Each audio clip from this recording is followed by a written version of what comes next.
make cow eyes at each other. Okay, well, don't get me started. That's that's too much. That's way too much. Now, we do have a new addition to the Paracast staff, a gentleman by the name of Andy Shopick. And Andy has been a salesman for many years, and he decided to become our sales and marketing director. He also has a lot of fascinating friendships in the UFO field. So we hope to hear some of his stories in our forums at forum.theparacast.com. Andy Shopick. So that means if any of you are interested in advertising on the shows, we'll send your info on to him and he'll tell you what's what. That's how we stay in business. There you go. So we appreciate that. It's really hard to find good help these days. It really is. Tell everybody about the new developments going on here at the Paracast with a premium version that don't tell anybody, but it might be ad-free. Shh. Oh, yes. We're working on that. Now, we've talked about the ad thing before. You know how commercial radio works. You got to have a lot of ads. We run the same number of ads as other shows. And of course, the kind of ads you get are advertisers are looking for people who want to fix things. You want to fix your taxes. You want to protect yourself. In case something happens and you leave us prematurely, you want life insurance. Maybe in case disaster strikes, you need something. So these are the kind of ads that you get. Now, when we have our own ads on the show, we want you to listen to them because maybe the product or service appeals to you. And if you buy that product or service, they will renew their ads and we get paid, which is fine. Now, the network, of course, they get paid for their own ads and they make their own decisions about which advertisers to accept. If you don't like the ads, you can go the DVR route, especially if you get the podcast version of the show. You fast forward the ads if you don't want to hear them. That's okay.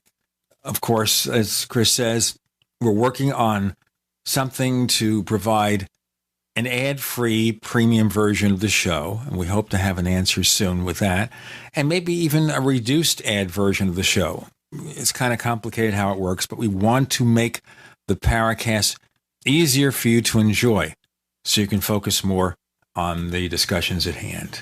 Okay?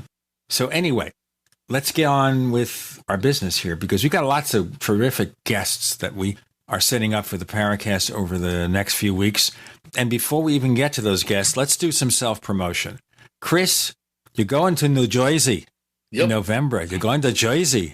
Going this Saturday, or I'm going yesterday.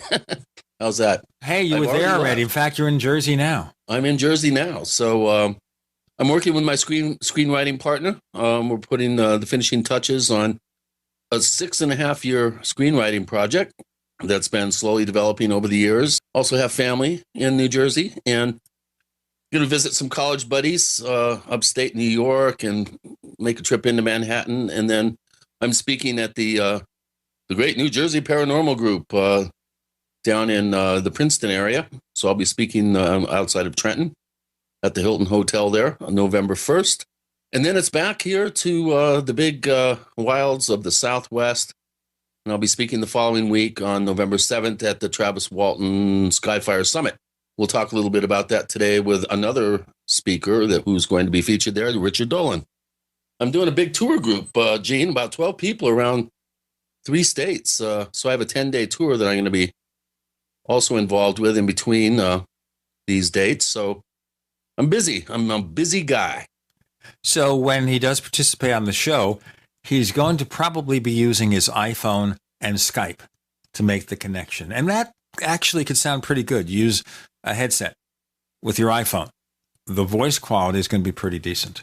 Yeah, I've got to get a headset. So well, you already have a headset with your iPhone, which is not bad. Oh, right. That's true. I do. You can try that. Put the earbuds in there. Yeah, you try the earbuds, the official Apple earbuds. If not, maybe we can call Apple up and have them send you a pair of Beats headphones, but you still need the mic. So we'll figure it out. Yeah, I've got some really good AKG headphones and Sony digital headphones. So, for my audio work. So I'm set in the headphone department. Just need a good mic. Okay, well, I'm sure we can find something. They actually do have mics, by the way, if you ever want to do quality Skype on your iPhone. They do have from Blue Mic and some other companies. They have some really good mics. So we know we will hear from Chris. He'll be clear as a bell. Am I blue? Oh, well, I don't think he's going to sing, though, because we have to pay copyright royalties to the publisher, so he can't sing. You're not allowed to do it. Am I blue? If you do that again, you have to send a check to the publisher. Yeah. I hear Tell that the to ASCAP, right? BMI. Yeah, you have to do that. It's funny. Anyway, I used to know somebody who worked at BMI and by the name of Andy Anka, the younger brother of Paul Anka, speaking of BMI. Really nice guy. In fact, they wrote some songs for my wife when she was singing. Anyway, Richard Dolan has a new book out called UFOs for the 21st Century Mind, which came out earlier this year. It's a pretty big book, over 500 pages. He covers an extraordinary amount of ground, and he's trying to make UFO research relevant to the new century, so we don't sit there saddled with the baggage of the last century and perhaps repeat the same mistakes. So we have a lot of questions to ask him about that book. He covers a lot of areas. And you listeners to the Paracast, I see that you've already posted a number of questions of Rich. So he's going to have a chance to deal with those questions, and we'll get to as many as we can during the course of the interview. But we're going to reserve them to ourselves for the beginning to, get up to date on his approach to UFOs, how things have changed, and whether there's going to be another volume in his book series about UFOs in the national security state. UFOs in the national security state. Where's volume 3? We're waiting for that because that's the one from 1992 and beyond. So we're going to see what happens. So let's get moving here. Richard Dolan coming with Gene and Chris. You're in the Paracast.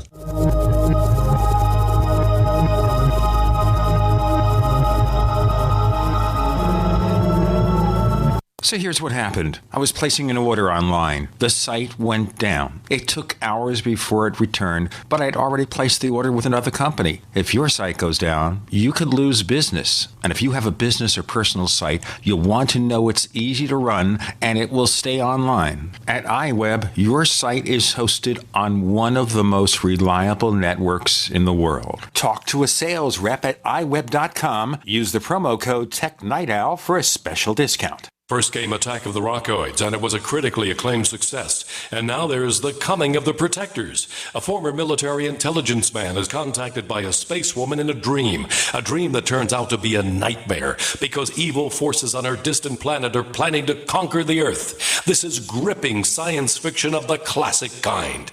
Attack of the Rockoids and The Coming of the Protectors. Find out more at rockoids.com. That's Rockoids, ROCKOIDS.com.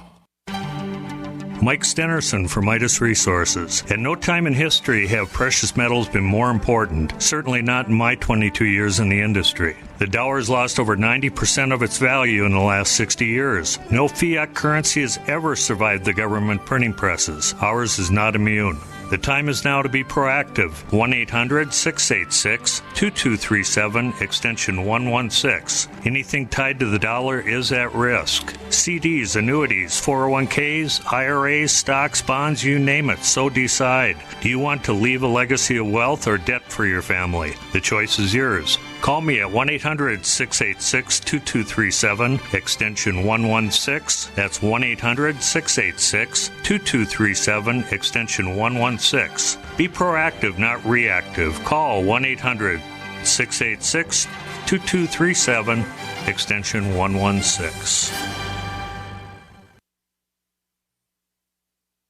Don't complain about your cable bill going up and up and up. Do something about it. Grab a pencil and jot down this special number, 1-855-905-MY-TV. The more cable TV rates go up, the better digital satellite TV looks. Say goodbye to the cable guy and get more of your favorite channels in 100% digital quality for less money. Call 1-855-905-MY-TV. Sign up for packages starting as low as $19.99, and there's no equipment to buy. You get free HD TV upgrade, a free DVR upgrade, and free professional installation.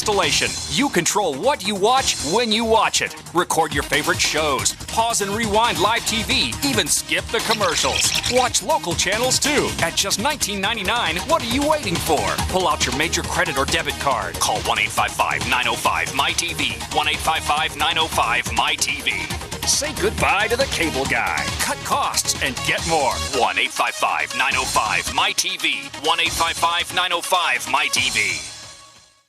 You're fired. According to the Small Business Administration, 75% of small businesses plan to eliminate jobs or reduce workers' hours to part-time. You're fired. According to Gallup, the unemployment rate recently jumped to nearly 9%, and the underemployment rate hit a staggering 17.9%. You're fired. 1 out of 3 young adults and 1 out of 2 recent college graduates are underemployed.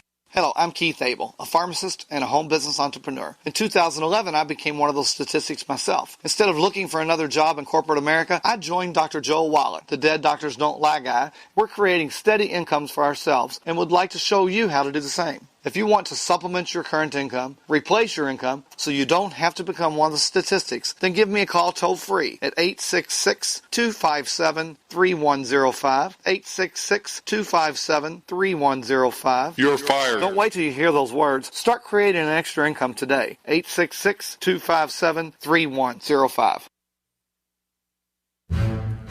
We'd like to hear from you. If you have a comment or question about the Paracast, send it to news@theparacast.com. That's news@theparacast.com. And don't forget to visit our famous Paracast community forums at forum.theparacast.com. With Gene and Chris, we welcome back our old friend Richard Dolan, who is here to talk about UFOs again, but this time it's his latest book, UFOs for the 21st Century Mind. But Rich, just as we got started with the show, you were telling us about your get-up, warm-up routine, preparing for this interview, and I've got to ask you to tell our listeners what you do. Well, to prepare for the interview, I'm not sure if that's the case, but I do fairly regular yoga these days. For the past year and a half, I've just gotten into it. What can I tell you? So I had another intense yoga class this morning before we started our thing. Did that. That kicked my butt, came back home, made a very healthy vegetable juice concoction, as is my wont. Took a shower, had a cup of coffee, covered myself in patchouli, and doused myself in crystals, and here I am. Excuse me. I guess you don't douse yourself in crystals. It's probably the wrong word. Well, you know, when my wife gets mad at me, she wants to douse me in something, but I can't discuss that on family radio. Richard, you're funny. Well, other than the patchouli and crystals, that's all true. So, I actually enjoy it. I do several types of yoga. Honestly, for the past year and a half, I just feel great. I think it's one of the best decisions I made in my life. So I'm going to keep doing that. Well, it sounds like a Sedona routine, not a Rochester routine. Well, they've got it up here too. You know, there's a couple of good yoga studios. You know, listen, as the body gets older, the body goes into rebellion. It doesn't like to do the things that were so easy. So you got to push it. You have to be like a general and just beat the hell out of it and make it. But the thing about the yoga that I just like is it just is very congenial to me. It's a kind of mental discipline as well as a physical discipline, and I just find that I take to it. Well, I was thinking here as we talk about the body rebelling against you. And of course, I'm a few years older than Chris and more than a few years older than you. So I have to think that my body is fighting me tooth and nail right now. Yes, undoubtedly, unless you beat it into submission. That's my philosophy. I weigh 5 pounds less than I did when I was 18. Good deal. And that was coming off a really big diet where I got down to being slim and trim before I became a weightlifter. So it's not so bad. No, weight management is probably the single most important thing we can do as we get older, because it's just easy to put on the pounds, and that causes so many other issues with the body. Well, my wife does very much the same thing. She weighs 98 pounds. She stands at just shy of 5 feet. Her sister also is very slim and light. In any case, before we talk about slim and light stuff, let's talk about really heavy-duty stuff here. Now, of course, we've had you on like every year or two, but we have so many new listeners to the Paracast. I just want to ask very briefly, Rich, about your goals in getting involved in UFOs. And let's punctuate this with the beginning. Did your interest begin with a sighting or some other event? No, I've been now very actively engaged in researching UFO phenomenon for just over 20 years. We're in 2014. I started at the very end of 93, early 94. Back in those days, I was, as I've often mentioned, but it's always good to restate this, I was working on a PhD in diplomatic history, national security strategy, Cold War studies at the University of Rochester. Basically, my life revolved around Harry S. Truman and national security policy circa 1950, birth of the CIA, and things like that. So in that kind of environment, you have nothing to do with flying saucers. I can assure you they don't cover that in the university setting. I was in a bookstore in one day and saw one of the famous UFO conspiracy books that is Above Top Secret by Timothy Good. It was the subtitle of that book that really caught my attention. It was The Worldwide UFO Cover-Up. And this book was right on a stand in a bookstore. And I thought, well, that's a very kind of in-your-face title. It's a big, fat book. I flipped through it. And anyone who's read that book, I think, understands that it's a good quality book.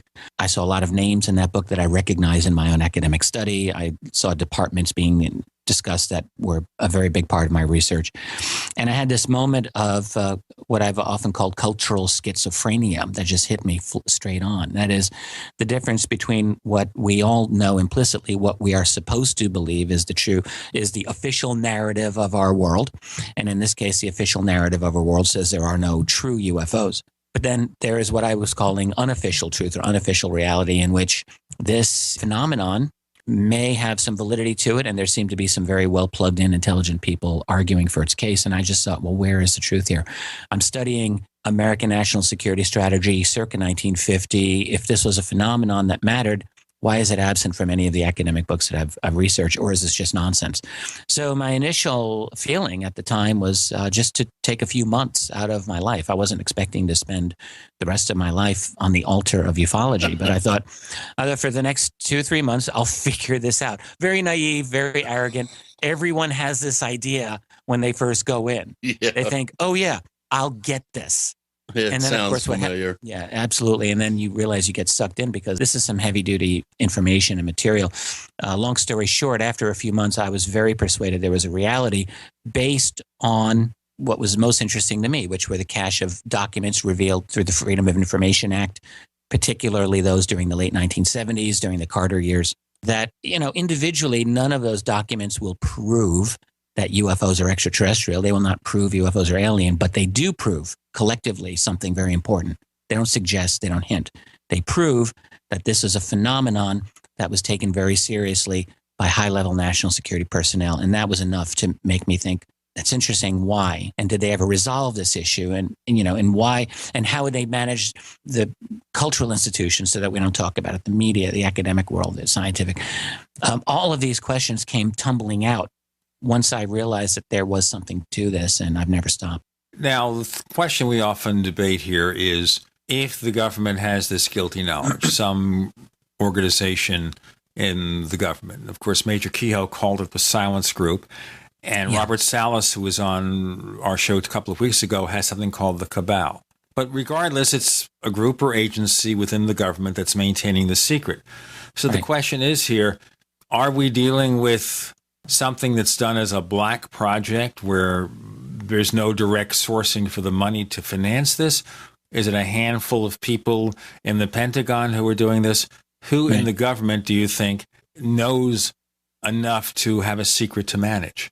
Well, this is a good question, Gene, and it really dives into the heart of the matter. It's also jumping about 10 paces ahead from where we just started. So this is a very, it's a deep question there. My feeling is I've come to a strong opinion that we have recovered technology through crash retrievals, things like Roswell and elsewhere. And I believe this not simply from the research of other people, but from my own research. I've, at this point, interviewed a number of individuals, military family members, who've told me their own stories. These stories are out there and out there and out there. Stories of grandpa learning about, ET bodies, stories about dad having done security to guard a particular piece of ET technology. I mean, these have come to me as well as to other researchers. So I am very persuaded that this is an important part of our reality. If that is so, then we are not talking about simply the government hiding the knowledge of this reality because they don't know what they're dealing with. Baloney.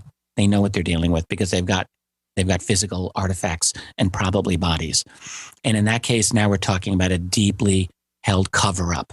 Let's stop it right here, and we'll pick up the question on our next segment. Sure. Richard Dolan is with us with Gene and Chris, exploring the national security state. You're in the Paracast. listening to GCN, proudly sponsored by UnseenNow.com. Lock down your digital life at UnseenNow.com. This is GCN. Is there a secret UFO agenda? Do strange creatures from the darkest corners of the mind roam the earth? Is there evidence for mind control, time travel, or devious government conspiracies? Find out the inside scoop on the latest conspiracies, paranormal activity, and Fortean phenomena when you subscribe to Tim Beckley's Conspiracy Journal. It's jam-packed with stories, special book and DVD promotions, and the best news, it's absolutely free, sent right to your mailbox. Plus, a bonus free email newsletter sent out every Friday. Simply send an email with your name and address to Mr. UFO at webtv.net. That's Mr. UFO at webtv.net. Find out what they don't want you to know.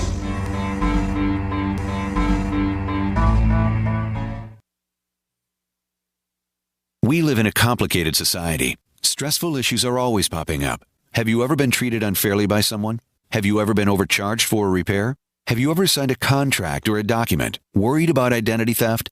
How many times have you been in those unique situations where you just wanted to call an attorney to find out if you're right or wrong, or what your legal rights are? But every time you think about calling an attorney, what do you think about first? That's right.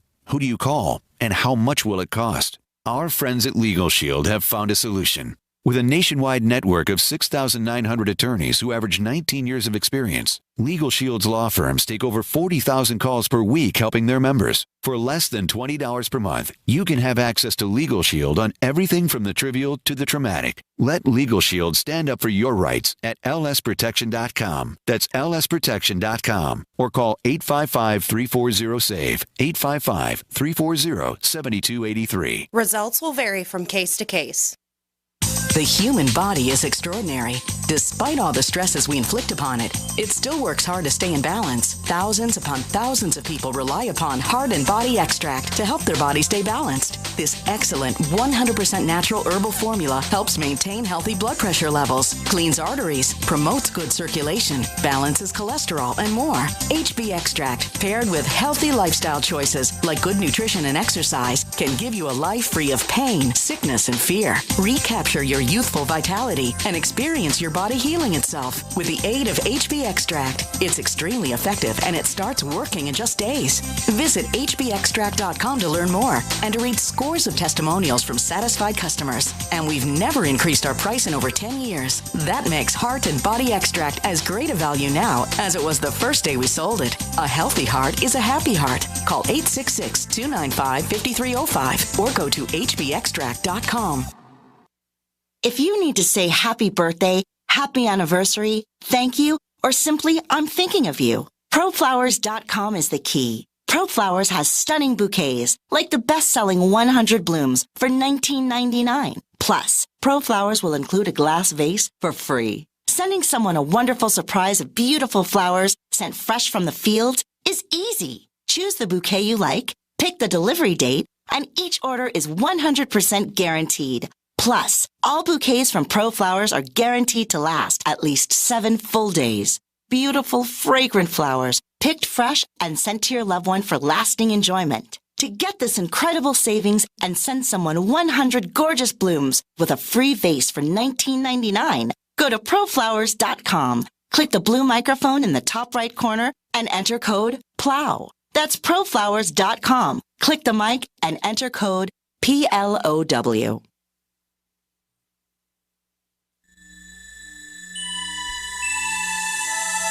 This is Jacques Vallée. You're listening to the Paracast, the gold standard of paranormal radio.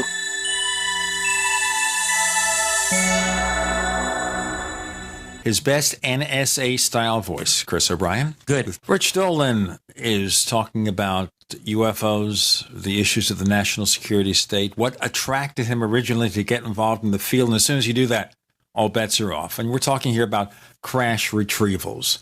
And we know the Roswell story, and I wanted to talk about a couple of the other things you have in your chapter in your new book about it. But the key here is, let's just assume, in general, before we get to specifics, that 60 some odd years ago, UFOs crash in one or more places. We get the wreckage. We take it somewhere. Maybe we find the bodies. Now, forgetting whether the quality control of alien spacecrafts maybe wasn't so good in those days. Maybe it was version 1.0 of a new starship. And so it crashed. The reasons we don't know. We have all this evidence on ice somewhere. What has been done with it? Can we do anything with it other than having the bodies of ET if we do have the hardware? Yeah. Would it be like having your iPhone and being in the 17th century trying to figure out what it does? Can we figure it out? I think the answer is a partial yes to that question. And the reason I moved into crash retrievals in the last segment was simply to set up the way to deal with your question, Gene, because it really is an advanced question. You really wanted to know, how is this cover-up working, and how can we handle, how does it operate? But to the question of what we're doing with these bodies and technology, I think a couple of things. In any logical and also in terms of leaks, both of these directions point us to the fact that the technology that was recovered was well beyond our capability and really our initial understanding. But the way that science works, as I see it, is the most important key to developing a new scientific idea is simply realizing that something is even possible. So in other words, a different type of propulsion system that doesn't rely on gasoline to give you lift or for power, clearly that would be something that scientists in the classified world would be looking at these objects thinking, holy smokes, they are using something different. What is their power source? And that would lead them into direction. So I think what's happened is that in terms of technology, the recovery of, let's just say, alien technology has led us into our own track of trying to replicate that, not truly replicating it probably, but spurring important ideas that I've been arguing for years are probably good money makers as well as just important scientific developments, which remain classified. I also think biotechnology has probably been affected by the possession of alien bodies. And this is something that really came to light in a recent book by Dr. Robert Wood called Alien Viruses, which is a book that I published from my company, Richard Dolan Press. I hadn't really been familiar with Bob's argument on this until I looked over his book, but he made, I think, a reasonable case that having long-term possession of ET biology and the fact that if, looking at the so-called majestic documents is a very tricky matter, but I happen to think he's right in that at least many of these are legit. That's my opinion. If you do that, it certainly looks like the biology of these beings is toxic or is certainly not congenial to humans. Are we going to say then that Ebola is based on an alien virus? I'm just throwing that out. I'm not saying that. I would certainly never say that. I don't know. I'm not part of that team. But what Bob has suggested, I think he's argued it very forcefully, is that at least looking through the majestic documents and also through published literature as well, he put his own pieces together, and that's his conclusion. I think that's a valid point of view at this point in time. It's a definite possibility. Okay, so we expect, though, that... Okay, so we can assume then that E.T. growing up on another planet in another star system, it's not unusual to expect and or believe that they harbor alien viruses, just as if we go to another planet and we bring our own stuff there. Right. This is one of the big issues, I guess, to be considered with space travel. What bugs can we pick up? What bugs can we bring? Right now, we don't care about the bugs we bring because we don't believe that we're going anywhere that will impact anybody, or we have no concern. But certainly, you'd think that an advanced race coming here from another star system capable of star travel, wouldn't they consider that issue, the fact that they could somehow infect us? It's a fair question. I don't really know how to answer it, Gene. There's a lot of things about this phenomenon that simply don't make a lot of sense, even no matter what way you look at it, whether they're extraterrestrial, whether they're interdimensional, whether they're black budget, whether they're fictitious, illusory phenomena. None of those are truly logical as far as we can see when you look at all of the things that happen. I mean, if they're extraterrestrial, yeah, sure. Why are they crashing so frequently, apparently. Why wouldn't they have taken precautions like that? If they're extraterrestrial, people like Ray Kurzweil have said, look, if they're extraterrestrial and that advanced, they wouldn't even need to be flying around in these clunky big ships and these big bags of water. They could just fly in nano chips the size of a grain of rice and do everything they want. I don't have answers to that.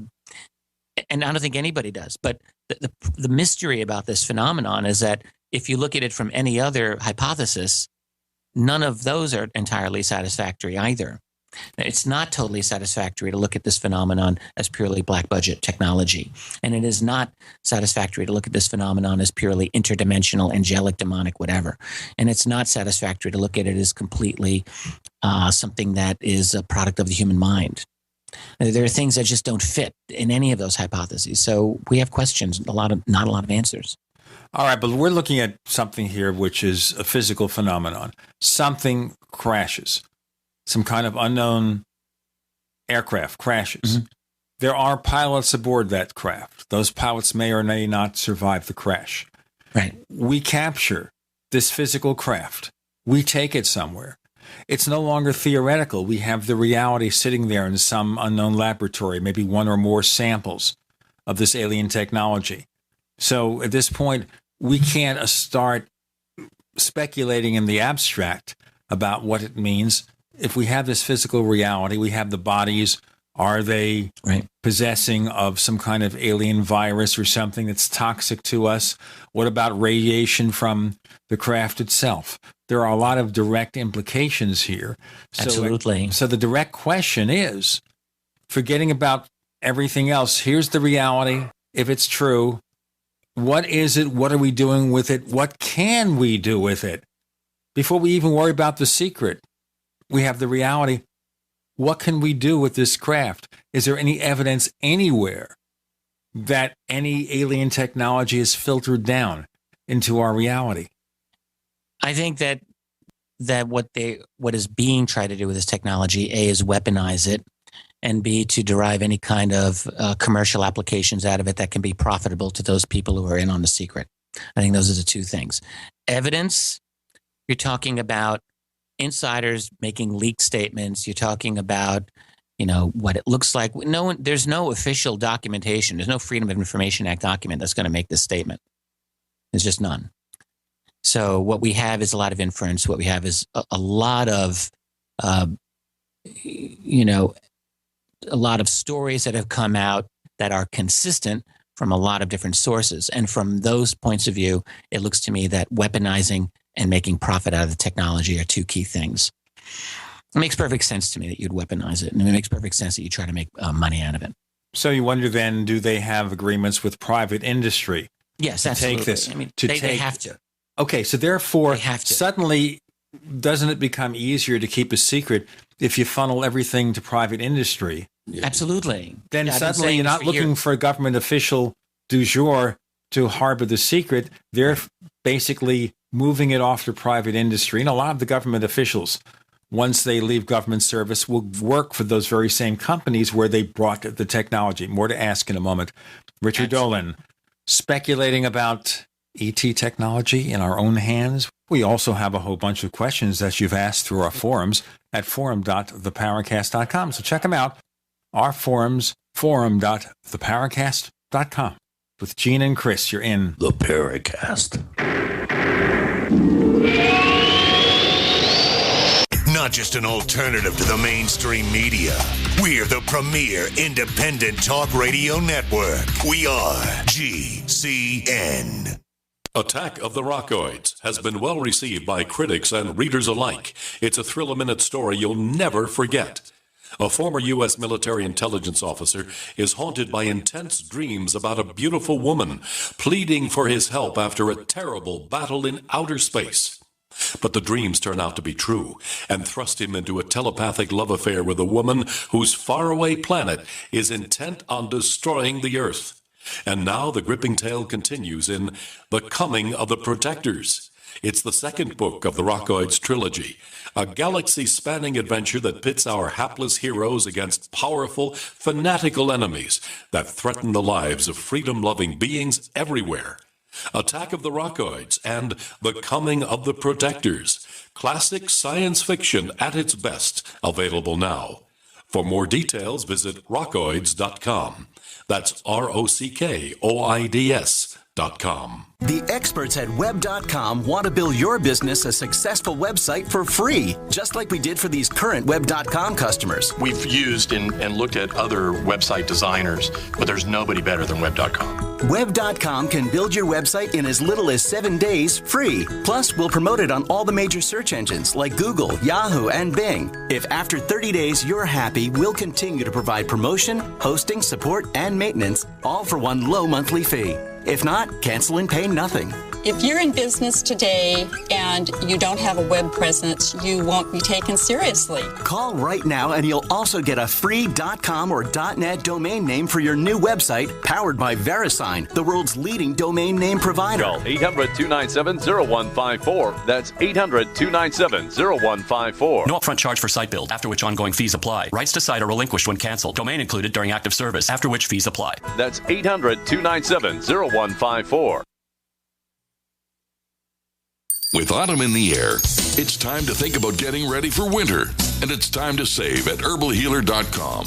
You'll find amazing seasonal savings to prepare you for the fight against cold and flu season. Like Oregacillin to promote lung health. 30 capsules, regularly $34.95, now only $25. HHA olive leaf, the natural antiviral, normally $16.95, now 60 capsules are just $12. HHA elderberry power, a great flu and virus fighter, regularly $16.95, 60 capsules, now $10. Save on all our homeopathic detoxes. Choose from lungs, kidney, liver, brain, libido, or whole body, normally $26.95, now just $20. Visit herbalhealer.com and click on the Fall Winter Specials button to save on all our natural cold and flu fighting products. Also explore our Herbal Healer Academy correspondence courses that teach you how to handle your health naturally. herbalhealer.com, healing the world with nature, one person at a time, since 1988. What good is a Big Berkey water filter? We get that question a lot here at BigBerkeyWaterFilters.com. And in a word, the answer is protection. Protection from water main breaks, E. coli contamination, environmental chemical spills, pesticide runoff, chlorine taste and smell, and all forms of fluoride. Plus, Big Berkey water filters are the original gravity water filter system and most trusted on the market for a reason.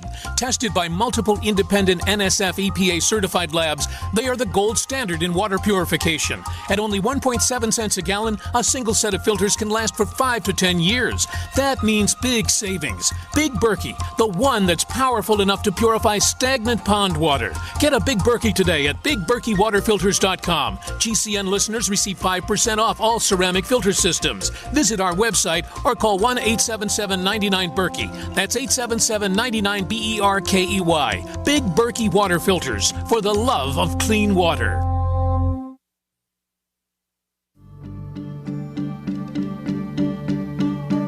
Hi, this is nuclear physicist lecturer Stanton Friedman. You are listening to the Paracast, the gold standard of paranormal radio. So look where we go with this. If our government got a hold of real alien technology, they funnel it to private industry. They're busy trying to weaponize it, trying to profit from it, first and foremost. And as I suggested, Richard Dolan, when these people do get into private industry after they leave government service, they will work for the same companies that they funneled business to. They're given the promise of lucrative jobs. That's why they do it. Most definitely. This is what it's all about. It's a revolving door. And, you know, the few studies that have been done publicly on what we call special access programs, that is the primordial black budget programs, all of them point to the conclusion that these programs are dominated not by the military DoD personnel, but rather by private contractors. It's Lockheed, Raytheon, Boeing, General Dynamics, General Electric, those guys. They have, it appears, at least in the opinion of those people having done the analysis, more power than the official Defense Department people. And that makes perfect sense. You know, if you're a general involved in this secret, you're going to make your money when you retire and you get hired as a senior VP at one of those companies, and you start making your money, you make good money. So it's all a nice little club. And in terms of secrecy, it's much more effective for the secret to be proprietary rather than classified, because it's impervious to any kind of government inquiry. And this is how the U.S. government's always been. It's not just UFOs. It's been like this for over 100 years. Honestly, since the bullet that went through Lincoln's head, the U.S. government's been dominated by private industry and finance and banking. And all through the 20th century, you look all through the Second World War, you look at groups like the Council on Foreign Relations, which, what is that? That's a group of industry and finance that was founded in the late teens, early 20s to help guide U.S. national security policy, foreign policy. It's all about making money. And they've been dominant in policy making ever since. And there are all sorts of other groups like this. U.S. government is dominated by private financial interests.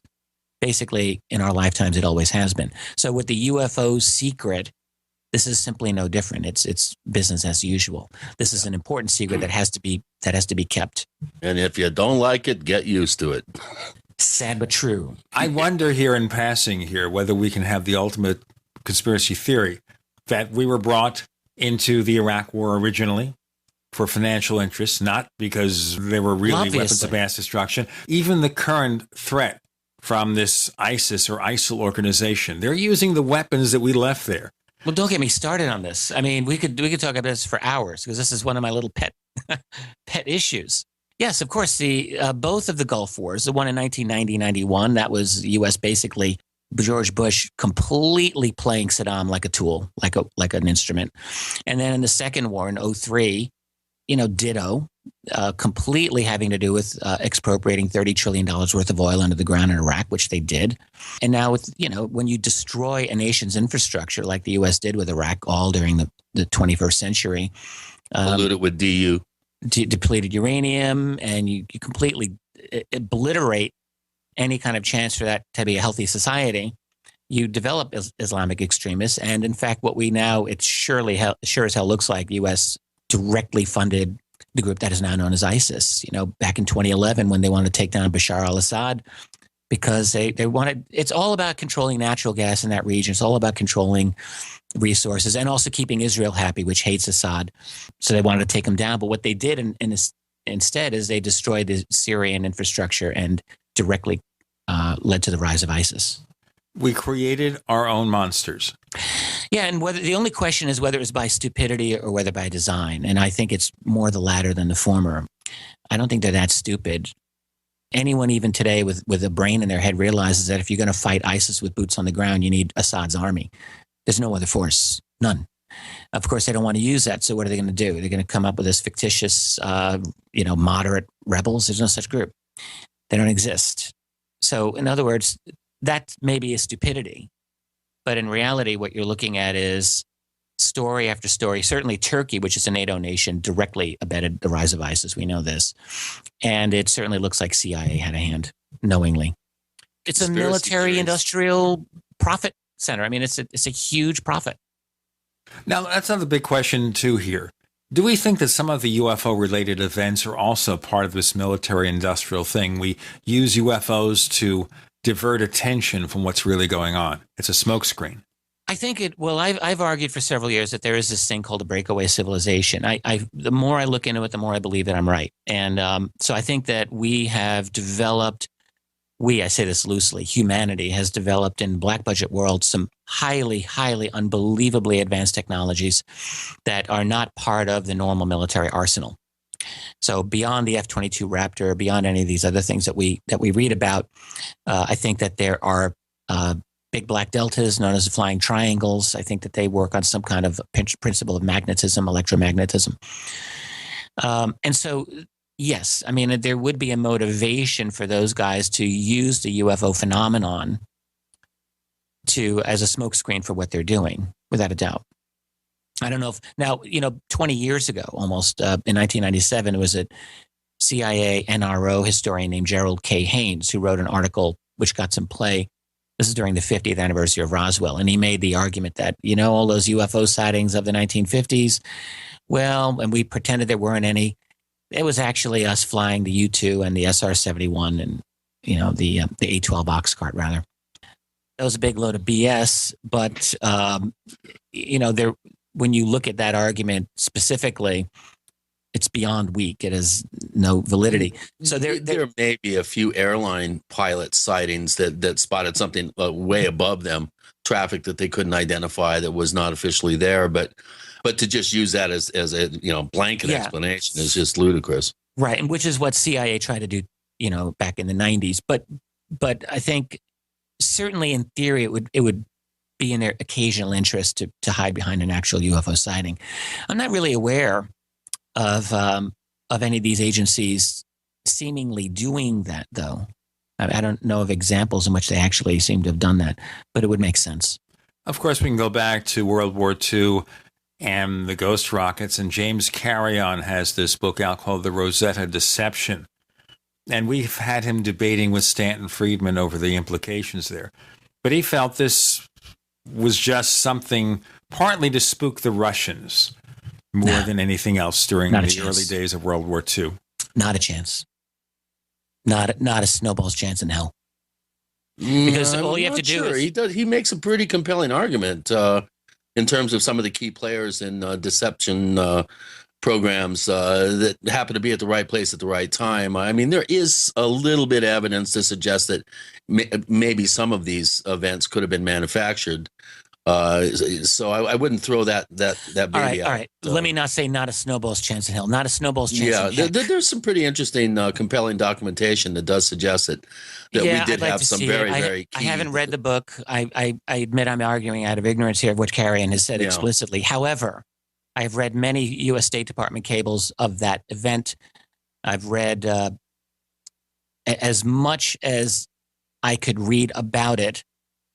Well, everything has indicated to me. Separate reports of the ghost rockets, including some down in the Mediterranean. Well, you have a declassified Swedish report from 40 plus years later, in which, in their incredibly roundabout bureaucratic manner, basically said that it is the conclusion of many of our high-level personnel that this is technology that does not originate from this civilization, or words to that effect.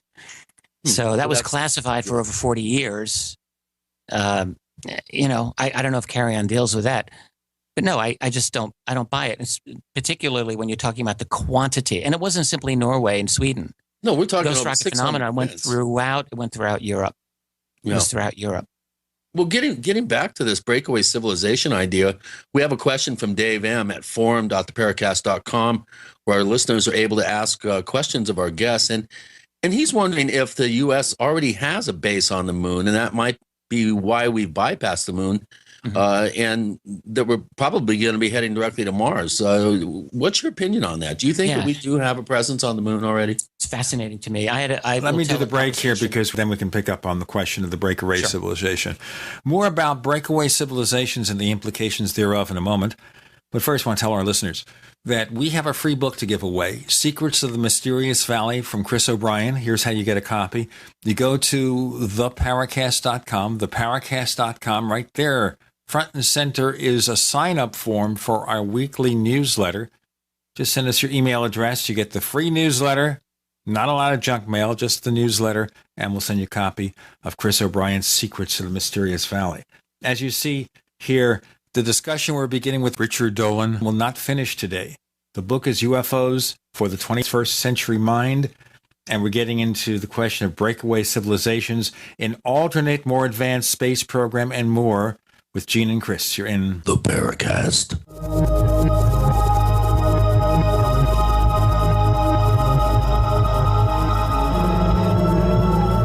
UnseenNow.com, proud sponsor of GCN. Unseen Now's unparalleled encryption tools keep your communications secure. GCN.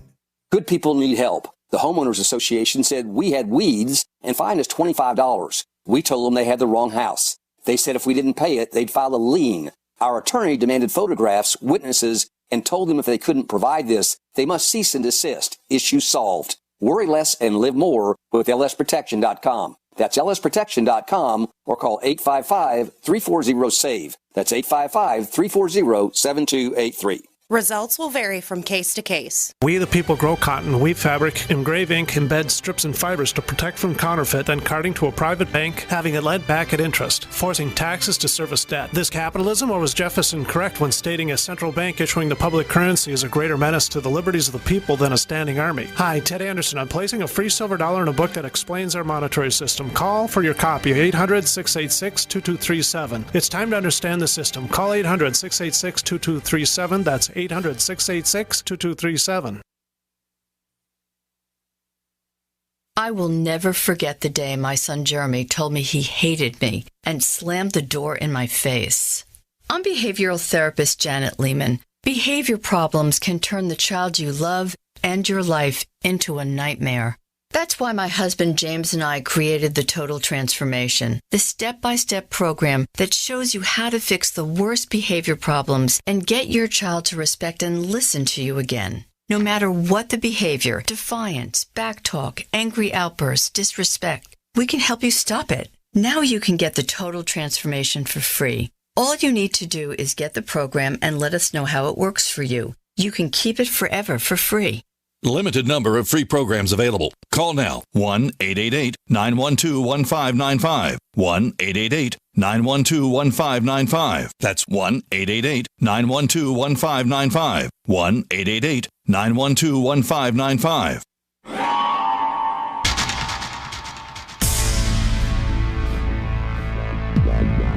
Welcome back to the Paracast, the gold standard of paranormal radio. And now, here's Gene Steinberg.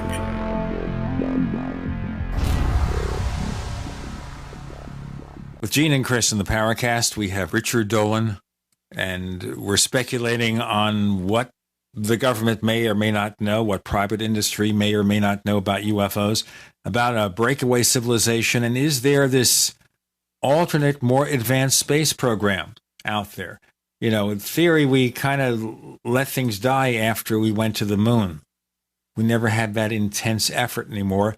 Is it possible that on the QT we colonize the moon and more? Yeah, I'll tell you a couple of thoughts that I have on this. One is something that I've repeated now a number of times in some other interviews. It's a conversation I had, about a decade ago with Russell Targ, who, along with Hal Puthoff, created the remote viewing program at Stanford Research Institute, initiated by the CIA back in the day. And Russell, on one occasion, said to me, this is a nearly verbatim conversation. He said, Richard, back in the early 1980s, one of my tasks was to train remote viewers at Fort Meade, Maryland, whose job was to remote view the far side of the moon. There was a bit of a pause, and I said, well, why would they do that, Russell? And he said, why do you think?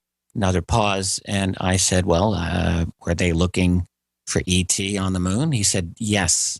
He actually didn't say maybe, he didn't say no, he said yes. They were going to look for E.T. on the moon. I said, well, did they find E.T. on the far side of the moon?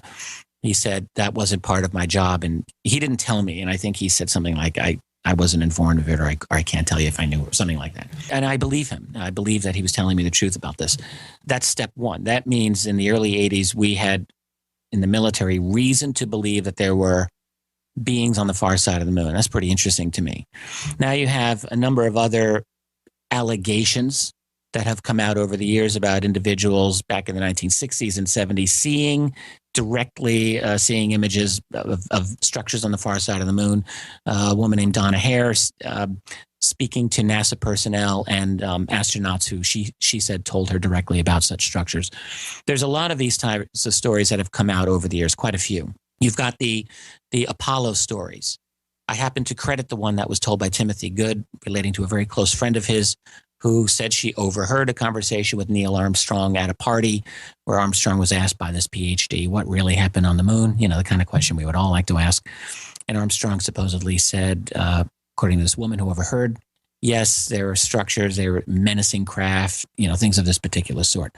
You have Buzz Aldrin making a couple of really loose cannon tape statements over the course of his career. On one occasion saying that we were followed on the way to the moon, then backtracking, saying, oh no, it was something we ejected. Didn't sound very convincing. And he's made other statements. I think when you look at this entire scenario, that there's a very strong case that that there's something on the backside of the moon. And furthermore, I'm not, right now currently working a source, retired NASA, high-level, prominent man, who basically he explicitly made the statement that every single NASA mission that was from Mercury right up till today has been monitored by what we would call UFOs. So that there's something important going on here. There's an enormous part of our reality that's basically being hidden from us. And if you've got breakaway civilization technology, which I can explain what I mean by that, but I think that means we have the ability to go off-world. I think that means that we have capabilities covertly that are vastly beyond what our official civilization has. And this is not illogical, frankly, not illogical at all. All right, let's look at this and the implications. So here, wouldn't it be better from a public relations standpoint to show our space program to be more developed than it is? Not if the implications are so revolutionary for your society that it turns the whole structure of power upside down. Because if you tell the world, oh yeah, we've got these black triangles that can go off planet, you can't be a little bit pregnant and you can't a little bit disclose the reality of this. You just can't do it. If you're going to talk about it, you have to go all the way in, and that's just too dramatic. This is why The Secret started when it did back in the 1940s, when the implications became obvious. Because a 10-year-old child seeing a black triangle or any object that instantly accelerates is going to realize that they're not using gasoline to move around. They're going to understand this. In other words, implicit within the answer to the UFO propulsion mystery is a post-petroleum future. Now, could be a great thing for humanity, but that's really not a good thing for those people who are running the global structure of power right now. In our pockets for $3+ a gallon. That's right. And an entire financial global infrastructure that is reliant on the petrodollar, by the way, which is why the U.S. is at war with Russia right now. So that whole petroleum paradigm, from their point of view, there's no way they ever want to take that down. And, back in 1950, by the way, to them, it seemed like there was enough oil to last forever anyway. By 1950 levels of consumption, it would have been no problem. We're at a point now where we're sucking it down in a way that's vastly, vastly more intense than what was happening 60 years ago. So if you tell the world that you've got this advanced space program, there's going to be a lot of questions. And think about this. If a guy has an affair on his wife that lasts for a couple of weeks, that's one thing. If he has an affair on his wife that lasts for 20 years and then he's got to explain that, that's a little more difficult. If you've got this secret of this advanced technology all these years with classified patents that have held the future of the rest of humanity hostage, which is the case, and then suddenly you say, oh, well, yeah, we've got this off-world capability, do you not think that there are going to be a lot of angry people on this planet? A lot of angry people. They're not necessarily going to all roll over with a dog-like obedience to authority and say, oh, yeah, well, whatever you say, boss. There will be people who will want to have lawsuits. There will be people who will want to do worse than that over having been lied to for years and years and having their future held basically in neutral while the rest of this secret world goes far ahead. All right. Just looking at this is incredibly fascinating. And you're telling me here that the evidence you see is from what, a whistleblower here and there who comes to you with this information? These information, well, it's information that I'll get through other researchers, but information that does come to me through people whose acquaintance I make, who I interview and tell me about their families. And I've had quite a few of these people. Why are you so lucky to get these people? I don't know. They know who I am. I'm very public.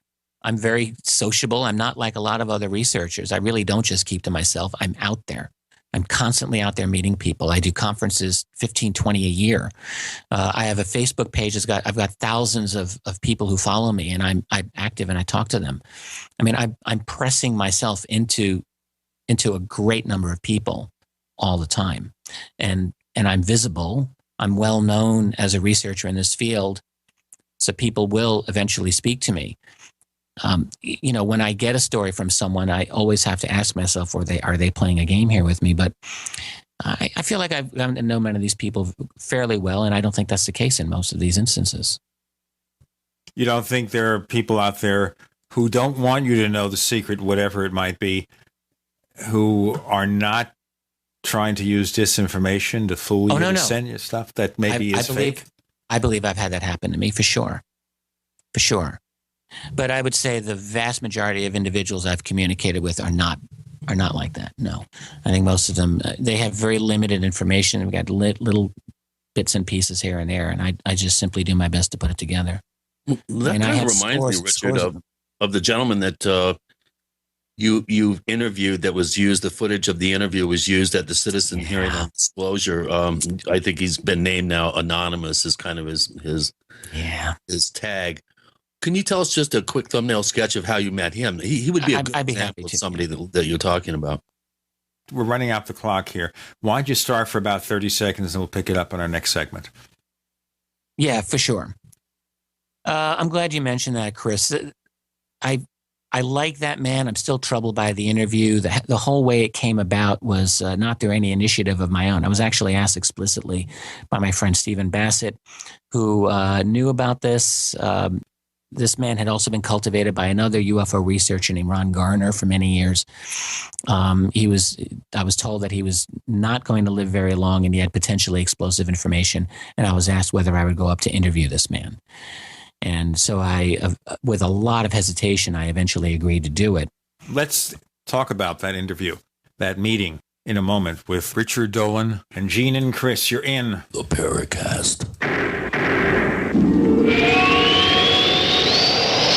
First came Attack of the Rockoids, and it was a critically acclaimed success. And now there is The Coming of the Protectors. A former military intelligence man is contacted by a space woman in a dream that turns out to be a nightmare because evil forces on our distant planet are planning to conquer the Earth. This is gripping science fiction of the classic kind.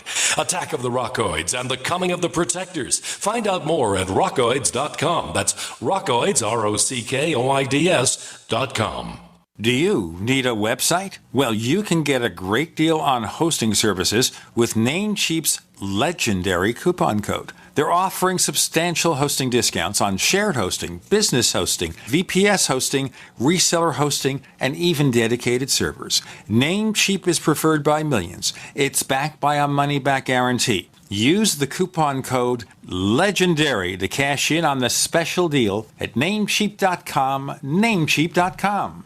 Quantitative easing, unemployment at depression levels, Europe financial system falling apart, China getting out of U.S. treasuries. At the end of 2008, the time of TARP, the national debt was at $11 trillion, gold trading around $850 per ounce. Close to 2012, the national debt exceeded $16.4 trillion, gold doubled to $1,600 per ounce. The $20 trillion threshold for the national debt is inevitable. Politicians in Washington have a ferocious appetite for spending and stimulus. What's worse, a printing press to finance. 100 years ago, we had a gold standard to limit this madness, but now you have to adopt your own gold standard. Don't be fooled with paper promises. Get Midas Resources 10 Reasons to Buy Gold free by calling 800-686-2237. Understanding the gold and silver market may be the only insurance you could have to avoiding the next economic crisis. Call 1-800-686-2237 and order your free copy. Again, that's 800-686-2237. On Facebook, on the news, and in conversations with friends, we're bombarded every day with advice on how to be healthier, from gluten-free and non-GMO diets to how much exercise and sleep the body needs. But how much have you heard about alkalizing the body? AlkaVision Plasma pH drops are a holistic and natural way to get your body's pH levels back in balance. Just a few drops in water will help your body rid itself of harmful waste. And even the healthiest of diets can be complemented with your daily use of AlkaVision Plasma pH drops. Who isn't looking for more vibrance, vigor, and energy? Now buy 2 bottles of AlkaVision Plasma pH drops and get $10 off your order. Visit alkavision.com or call 800-518-7615. AlkaVision Plasma pH drops are packed with a powerful combination of the most alkaline minerals and compounds. Open the door to greater health, vitality, and zest for life. Alkalize your body. Supercharge your health. Call 800-518-7615 or head to alkavision.com. If you need to say happy birthday, happy anniversary, thank you, or simply I'm thinking of you, ProFlowers.com is the key. ProFlowers has stunning bouquets, like the best-selling 100 blooms for $19.99. Plus, ProFlowers will include a glass vase for free. Sending someone a wonderful surprise of beautiful flowers sent fresh from the fields is easy. Choose the bouquet you like, pick the delivery date, and each order is 100% guaranteed. Plus, all bouquets from Pro Flowers are guaranteed to last at least 7 full days. Beautiful, fragrant flowers, picked fresh and sent to your loved one for lasting enjoyment. To get this incredible savings and send someone 100 gorgeous blooms with a free vase for $19.99, go to proflowers.com, click the blue microphone in the top right corner, and enter code PLOW. That's proflowers.com. Click the mic and enter code PLOW. We'd like to hear from you. If you have a comment or question about the Paracast, send it to news@theparacast.com. That's news@theparacast.com. And don't forget to visit our famous Paracast community forums at forum.theparacast.com. Richard Dolan joining us with Gene and Chris in the Paracast. And he's telling us about visiting someone with a lot of fascinating and guilty knowledge to offer. Yeah, so this was a gentleman who, I was told was very, very ill. Would I meet with him to do an interview? And I eventually agreed to do it.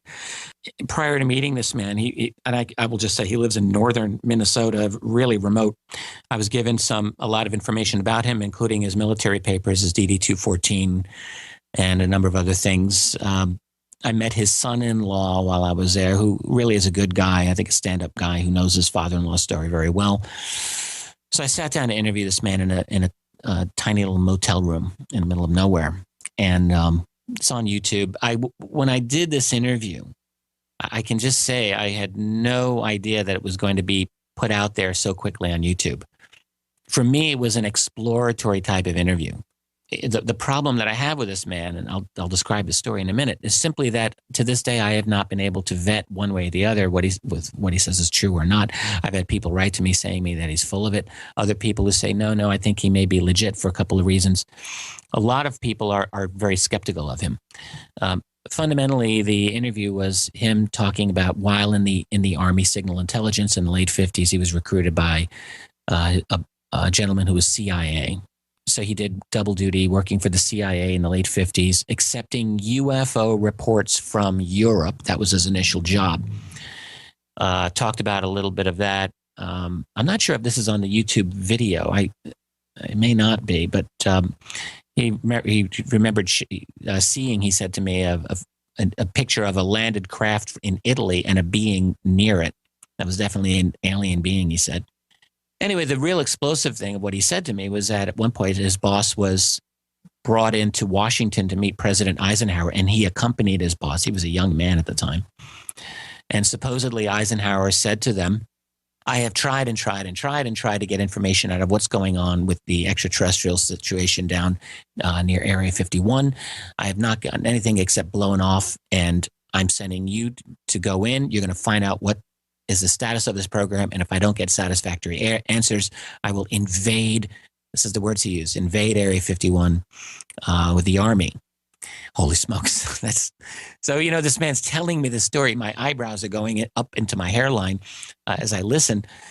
And, just from my point of view here, you have to understand, this man, his health was so bad when I interviewed him. I actually was afraid at one point he was going to die right in front of me. He was just coughing and he was so weak. I did question a lot of the things he said to me, but that didn't all make it into the YouTube video, unfortunately.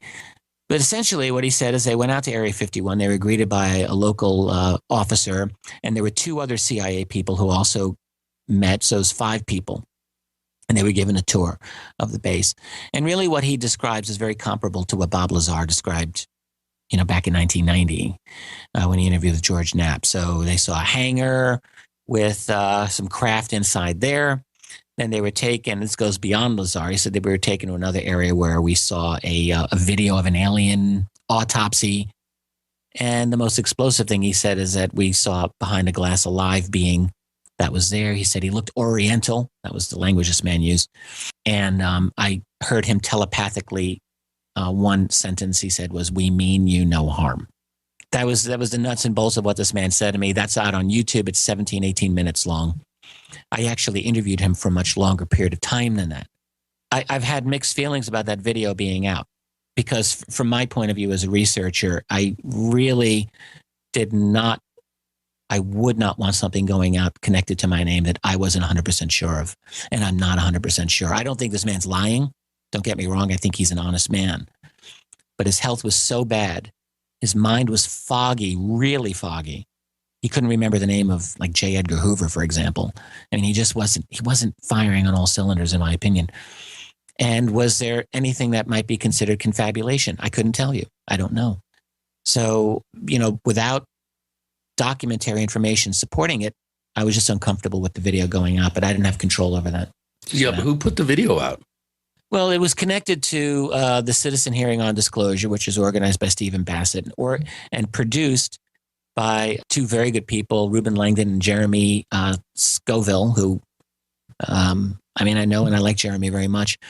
I don't know who owns the video, but it was played at the Citizen Hearing, which was spring of 2013. Right, and that section that was actually played was what ended up on YouTube?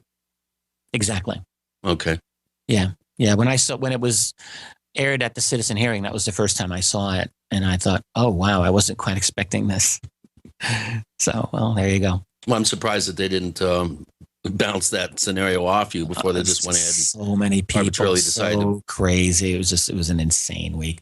Everything was just crazy that week. Okay, now, do you ever wonder here when you get these so-called late-in-life confessions, or even some of those infamous deathbed confessions, that maybe the person who's delivering this, other than the fact that memories change over the years, and if you're older and your memories aren't secure about anything, that could be part of the problem, but they're doing it to maybe give themselves a little fame and fortune at the end, or maybe they'll be able to sell their stories so that they'll have some money for their families to go on? I guess, but what you really find is that most of these confessions are made privately to one or two people. They're really not made they're not obviously that type of a scenario. I'm really not aware. Corso aside, Corso's the one. Corso's the one example that you could make that case, I'm thinking. But the fact is that there are just so many others that have been collected through the decades of people making such deathbed confessions to neighbors, to friends, to researchers privately. I don't think that's the case, Gene. I just think that most of these people are trying to get something off their chest.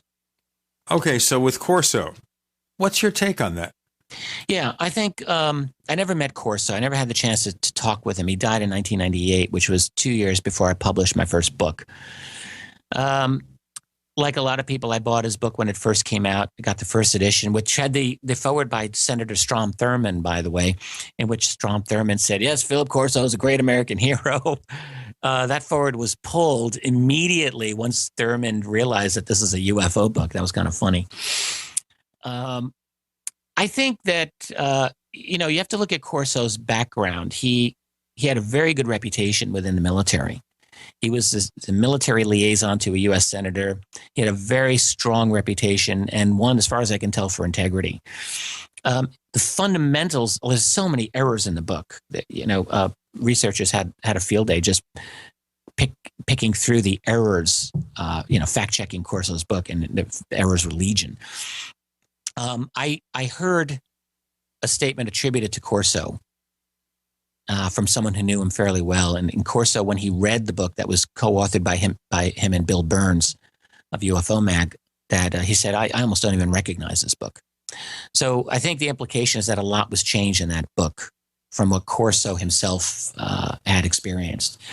Do you think, Richard, in passing, that maybe these changes were made to make the book more saleable, and that's why it happened?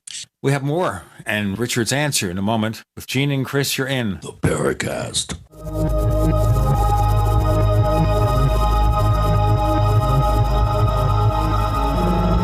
GCN, proudly sponsored by UnseenNow.com. Find out how to stop Big Brother in his tracks at UnseenNow.com. This is GCN. Graphic Converter is the image manipulation tool for the rest of us. It does not use any database. You get full control of all your files. Want to view the images of a folder? Drag it into Graphic Converter and a powerful browser opens up to show your image files. You could use it for slideshows. You could use it to import images from digital cameras or from scanners. Need to do some image editing? You can do that too in Graphic Converter. Also print catalogs. Convert from so many formats I can't even list them. Download now to see if Graphic Converter is good for you, like 1.5 million other users. Guess what? You could save money when you buy Graphic Converter. Use the coupon code Night Owl. Use the coupon code Night Owl to get a special price for Graphic Converter. Go to lemkesoft.com. That's Lemke soft.com. Lemkesoft.com. Lemke soft.com. This alert just came in. This special announcement is for business owners and leaders of organizations who've been waiting for the right time to build. General Steel has made it impossible to wait any longer with rock-bottom prices that could save you thousands. That's right, General Steel, America's leader in pre-engineered structures, is offering buildings at prices you will never see again. Don't miss these prices. A 50 by 100 for $35,000. You heard right. That's 5,000 square feet for $35,000. Manufacturers, if you need a larger building, try a 100 by 100 commercial building for $129,000. You can't afford to rent with these prices. Imagine a 70 by 100-foot church building for under $69,000. With the economy improving and interest rates still at historic lows, you can't afford to wait. So call 866-91-STEEL. Lock in your price now. Call 866-91-STEEL. That's 866-917-8335.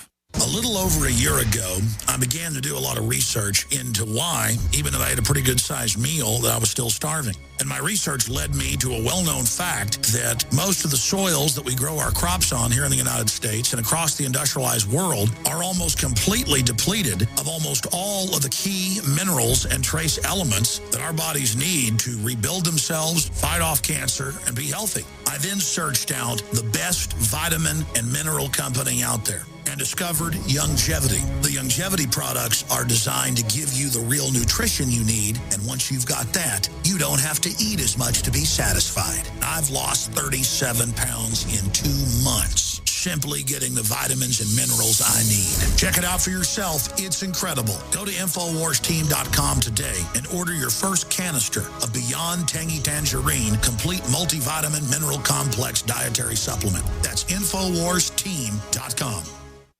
At 30dayfoodsupply.com, you can now purchase a one-of-a-kind product not available anywhere else. A meatless burger dry mix in 4 delicious flavors. With our new Oregon Trail Foods vegan burgers, all you do is add water and fry. They need no refrigeration. They're packaged in Mylar bags with an oxygen absorber for a long shelf life. They're non-GMO. They're gluten, soy, nut, and chemical-free, but they're loaded with flavor. And a good source of carbs and protein, yet low in sodium. Flavors include Italian, spicy Mexican, 6 vegetable, and black bean olive.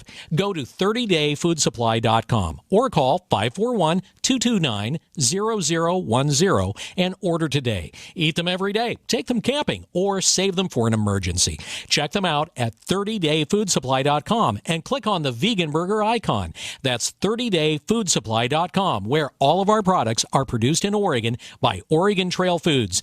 30dayfoodsupply.com. Hi, this is Don Ecker, and you are tuned into the Paracast. Let me tell you what, you're going to hear stuff here that you probably won't hear anywhere else. Hear that, George Snorri? We have Richard Dolan. Of course, his new book is entitled UFOs for the 21st Century Mind, a fresh guide to an ancient mystery. And we're going to get more hot and heavy into that in a moment, but we've got so many subjects on the table, we'll never finish all of them. So let's just ask about Philip Corso. Yeah. A Day After Roswell, co-authored with Bill Burns. And Corso didn't recognize that book. Do I assume then that it was enhanced, fictionalized, whatever, to sell more books? Is that what happened? Yes, absolutely. I chatted with Bill Burns about this on one occasion, face-to-face, after he and we'd had words, not directly, but in different programs. In fact, it might have been on your program that Bill might have said this. I can't remember where he was, but I had stated this years ago that I thought the book was essentially, the book made Corso's testimony useless for all time because there's so many mistakes in it that he was forever discredited. And Bill, he said to me, look, you got to understand, this was for a major publishing contract. It had to be out for the 50th anniversary of Roswell. We were under deadlines. And it is true, Corso's initial manuscript was just almost unreadable. It might have been useful for specific researchers to go through it, but it would not have been readable as a book. So it was Burns' job, he's a writer, to go through that and to make it into a readable book. As a publisher and editor myself, I realize how difficult that is. You can get some pretty bad manuscripts. And in his case, undoubtedly he rushed. In his case, undoubtedly there were mistakes that got into the book. And, just for our listeners and the readers of the original book, Day After Roswell, Open Minds has made that original manuscript available, by the way. Yeah, very, very good point, Chris. Excellent. So anyway, I think that with the book that came out, it was, it just, people had a field day on Corso. I think that there's probably something to it. I don't believe that Corso, that his was the only group that segued acquired technology out to industry. I think his was probably just one group of several. Because he's doing this in 1960. It's kind of late in the day. All right, let's go back to a subject we hit before, which is the crash retrievals, because you have a chapter in your book about this. And that is, if we have this hardware on ice, and we're dealing with several generations of employees who work at these companies and have access to this material, why hasn't more come forth about the actual study of the hardware? It's not, what people saw or remember what their relatives saw over at Roswell, and I have quibbles about Aztec we'll get into in a moment. But what about direct information on what we recovered? Well, actually, there was some very, very detailed testimony. A lot of people love to dismiss this, but I'm not so quick to dismiss it, that Linda Moulton Howe has talked about, the so-called Isaac testimony, which has to do with Silicon Valley, early 1980s, and deep-level, deeply classified program to study what appeared to be alien technology. And there was actually a very explicit amount of testimony. The fact that it's out and people don't want to accept it, that's one thing. I actually don't think that's as... I don't think that's fake. A lot of people did. One of your former co-hosts, Gene, tried to say that the images that were put out during that whole thing were CGI. I'm not really persuaded of that either, but certainly the testimony, there has been some that has come out detailing the nature of the kind of scientific work. And the other source is what Bob Wood has talked about for years and years, Dr. Robert Wood, the Majestic documents, which if you were to print them all out, it would be almost 2 inches thick. It's a lot of these. It's not just 7-8 pages of Majestic 12 documents. This is a large number of documents that are not from photographic negatives either. They're actual paper that's been date tested and so on, that actually do put a story together of the attempts to study and attempt to replicate some of this technology. Since you raised that point, MJ-12 is an ongoing controversy. Stanton Friedman accepts the reality, but there have been recent public discussions, for example, involving Robert Hastings, author of UFOs and Nukes, where he doesn't believe it for a moment. He said this for 25 years. That's right. He's sung the same tune for that. That's right, and Kevin Randall has been singing the same tune also, in harmony. Right. So what is your take of that? Do you think that it's too obvious, MJ-12? Or maybe there are other documents that are authentic and MJ-12 was part of the disinformation? No, I think when you're talking about classified documents, you're not talking, a classified document is not an infallible document. It's just a document that's classified.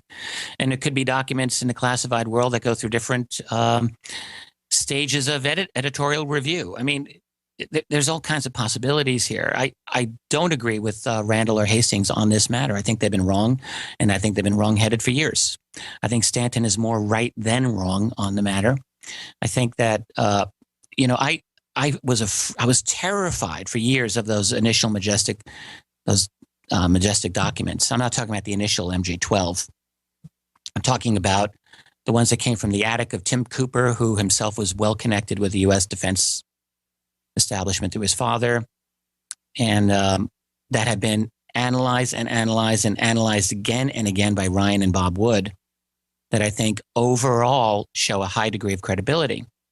And again, if you stack those documents up, it's 1.5 inches, almost 2 inches high. There's a lot of them. If you read through them chronologically, you're going to be very hard pressed. If you want to see them as a hoax, you have to ask yourself, who is hoaxing this? It's not one guy with an IQ of 250 out of someone's basement, because that's the IQ you'd have to hoax all of those by yourself. So it's not just Richard Doty in his basement. Of course not.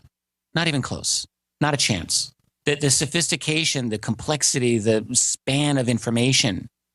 I mean, if this is a hoax, you're talking about a large team of PhDs to hoax it, with real expertise in document creation, with real expertise in any number of scientific fields and historical realities. So if that's the case, if they are a hoax, that in itself, it seems to me, almost attests to the reality of UFOs, because you have to ask yourself, who are they hoaxing this for? Guys like me? Researchers like Stanton Friedman? Really? We're that important that you would create an entire expensive team of PhDs to make this an unbelievable cache of documents? Well, why would you do that? Or would it be for the Russians? Well, if it's for the Russians, to what end? You can't, disinformation is not the same as lies. Because if it was all lies, that would be the easiest thing to dismiss. So disinformation has to have truth in there for it to be credible. So if you're going to have disinformation for the Russians, then it has to be something like, if you're going to have UFO-oriented information that's disinfo for the Russians, then implicitly you're recognizing that the Russians believe in UFOs, because otherwise it wouldn't be credible as disinfo. So in other words, however you look at these majestic documents, this is why I have a hard time with people like Hastings and Randall, because it's like you have the subtlety of a 10-year-old. They see the world in black and white. The world is not that simple. The world is not like a 10-year-old child sees it, where it's just like either one thing or another. There are shades of gray throughout our lives and our reality. If this is disinformation, it's important. And it's still, in other words, it's still worthy of our attention. And there's still something very significant about these documents. For Hastings to say, as he's done since the late 1980s, oh, yeah, Bill Moore passed himself off as an intelligence officer, and Bill Moore seems to be lying about this, and Bill Moore made this crazy confession back in 1989. Throw the whole thing out. To me, that's silly. To me, that's a lack of subtlety. It's a lack of sophistication. Let's look more into this and the implications, but I want to go back to one thing about crash retrievals. Now, with Roswell, we have lots of firsthand remembrances of things that happened. We can argue about the cause. We can say, okay, it was a spaceship, it was a test aircraft or something. Maybe it was the Mogul balloons, and there are various reasons to say one or the other is correct. So that's the point. Mogul? Really? Well, we're arguing the cause of a real event that we know something happened. Okay.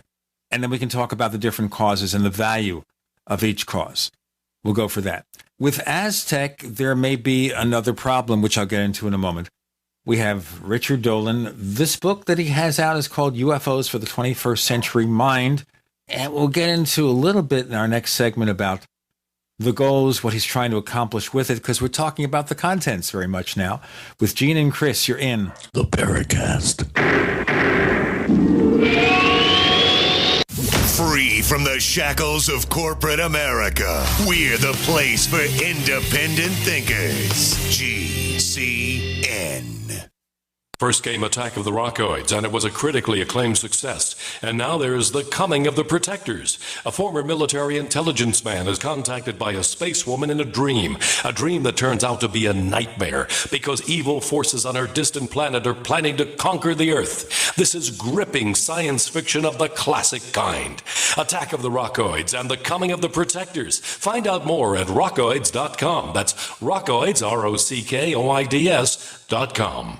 So here's what happened. I was placing an order online. The site went down. It took hours before it returned, but I'd already placed the order with another company. If your site goes down, you could lose business. And if you have a business or personal site, you'll want to know it's easy to run and it will stay online. At iWeb, your site is hosted on one of the most reliable networks in the world. Talk to a sales rep at iWeb.com. Use the promo code TechNightOwl for a special discount. Don't complain about your cable bill going up and up and up. Do something about it. Grab a pencil and jot down this special number, 1-855-905-MY-TV. The more cable TV rates go up, the better digital satellite TV looks. Say goodbye to the cable guy and get more of your favorite channels in 100% digital quality for less money. Call 1-855-905-MY-TV. Sign up for packages starting as low as $19.99, and there's no equipment to buy. You get free HD TV upgrade, a free DVR upgrade, and free professional installation. You control what you watch when you watch it. Record your favorite shows, pause and rewind live TV, even skip the commercials. Watch local channels too. At just $19.99, what are you waiting for? Pull out your major credit or debit card. Call 1-855-905-MY-TV. 1-855-905-MY-TV. Say goodbye to the cable guy. Cut costs and get more. 1-855-905-MY-TV. 1-855-905-MY-TV. We all know that Berkey Water Purification Systems are the most trusted name in water filtration. As an authorized Berkey dealer for over 6 years and serving thousands of satisfied customers, the Berkey Guy offers amazing specials for Berkey water filtration systems. The Berkey Light systems include a set of self-sterilizing and recleanable black purification elements that purify water by removing chlorine, pathogenic bacteria, cysts, and parasites to non-detectable levels and remove harmful chemicals such as herbicides and pesticides. Order the Berkey Light system today, complete with 2 black Berkey elements for only $231, and the Berkey Guy will ship your order free of charge. With the purchase of a Berkey Light, the Berkey Guy is also offering a set of fluoride and arsenic filters for only $39.99. That's over 30% off the retail price. Call the Berkey Guy at 1-877-886-3653. That's 1-877-886-3653. Or order online at goberkey.com. That's goberkey.com today. The human body is extraordinary. Despite all the stresses we inflict upon it, it still works hard to stay in balance. Thousands upon thousands of people rely upon Heart and Body Extract to help their body stay balanced. This excellent 100% natural herbal formula helps maintain healthy blood pressure levels, cleans arteries, promotes good circulation, balances cholesterol, and more. HB Extract, paired with healthy lifestyle choices like good nutrition and exercise, can give you a life free of pain, sickness, and fear. Recapture your youthful vitality and experience your body healing itself with the aid of HB Extract. It's extremely effective and it starts working in just days. Visit hbextract.com to learn more and to read scores of testimonials from satisfied customers. And we've never increased our price in over 10 years. That makes Heart and Body Extract as great a value now as it was the first day we sold it. A healthy heart is a happy heart. Call 866-295-5305 or go to hbextract.com.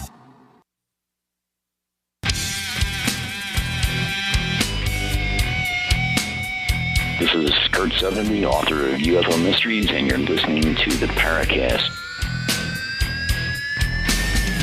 Aztec, New Mexico, 1948. Possible crash of a spaceship. Richard Dolan joins us. Now, we should tell you about the background of the Paracast when it comes to Aztec.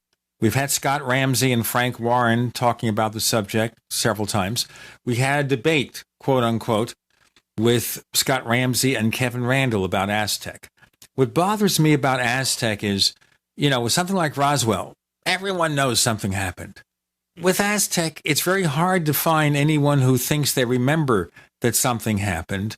And the biggest presentation of Aztec is, of course, Frank Scully's book. And we can argue back and forth about the reputation of the two scientists from which he got the information, G. Bauer and Newton. We know there's a lot of controversy about that, but we don't have as much ironclad evidence of an event. It's either a few people who knew somebody and not much more.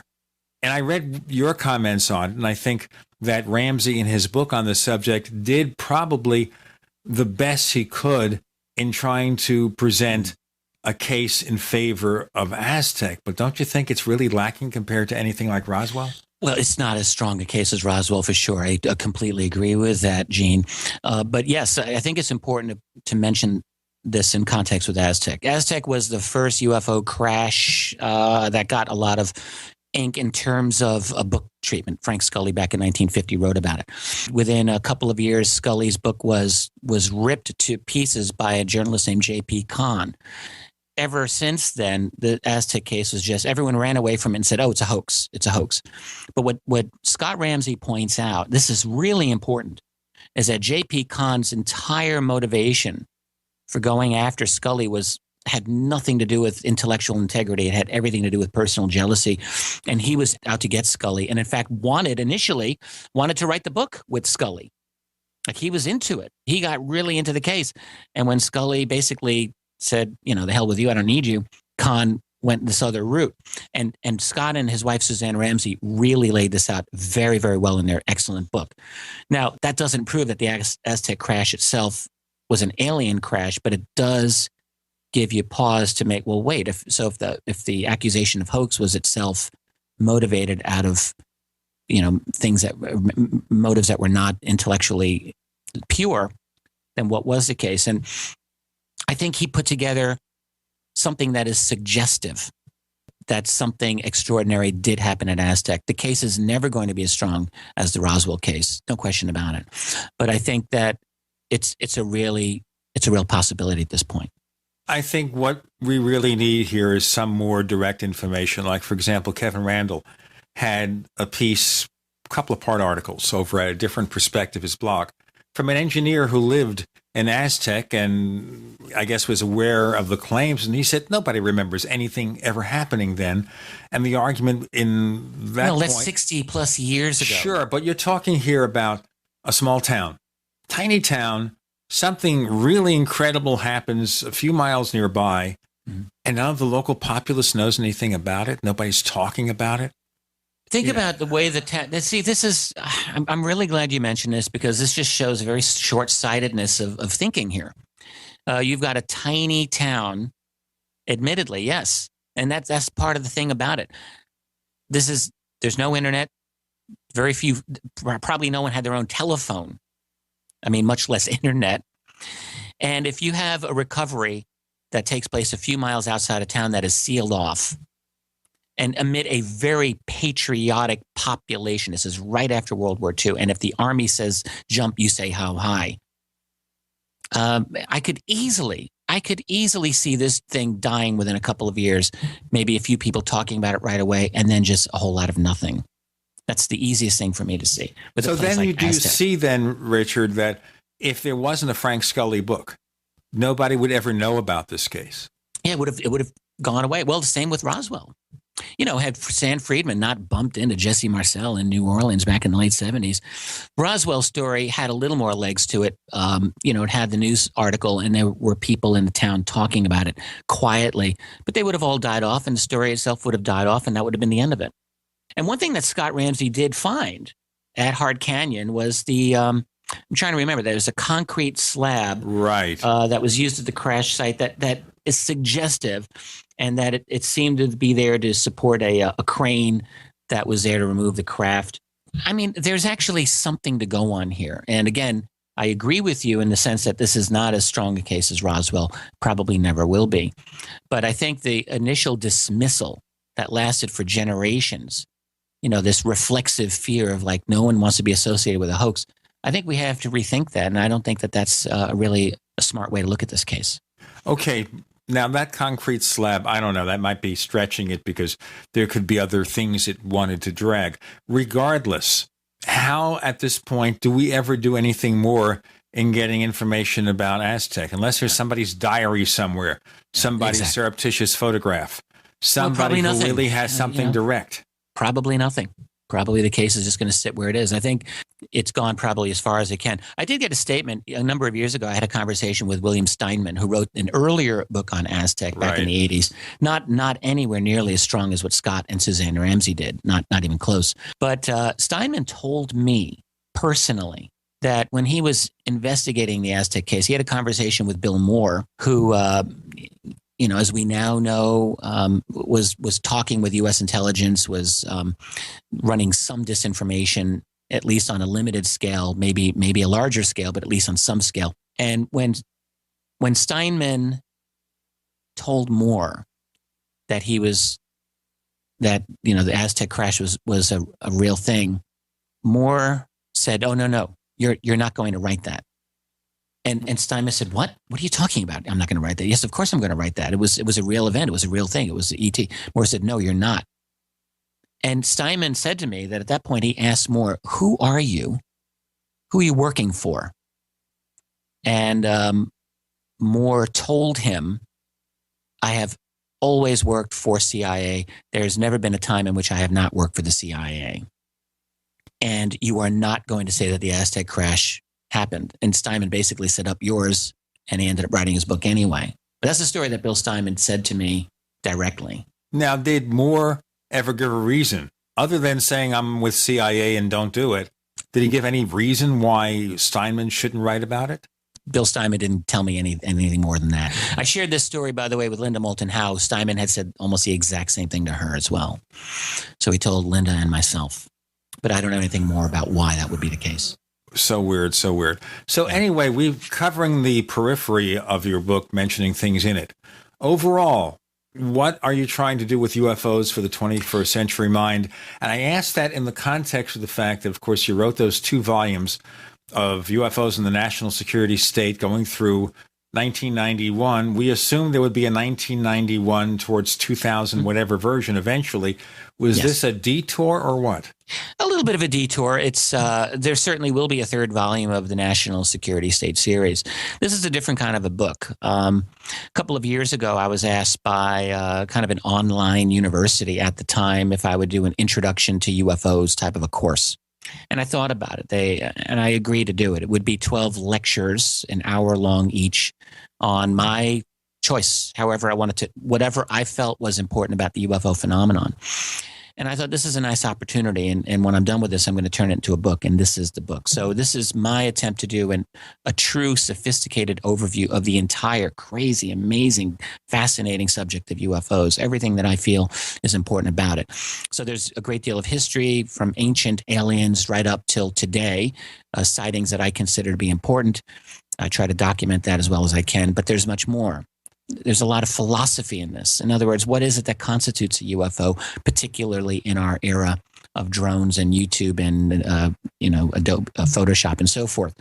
But there's much more than that. There's several chapters that deal with the politics and my attempt to go deep with that politics, trying to understand how does a cover-up work, my current thoughts on that whole thing. But then there's much more than that. There's the science, the crazy science of this phenomenon. It doesn't seem to make sense, except that it actually does make sense when you look at contemporary developments in science, everything from propulsion to space-time to string theory to consciousness itself. And then there's a whole part of this, a theme of this book, which is my own attempt to kind of come to terms with and confront the infiltration, you might say, or the influence of New Age thought, New Age culture into the UFO culture. And what does that actually mean? Is that good? Is that bad? Is that helpful? Is that not helpful? And then there's a chapter that, looks ahead at disclosure. I mean, I've written about this elsewhere, but current thoughts.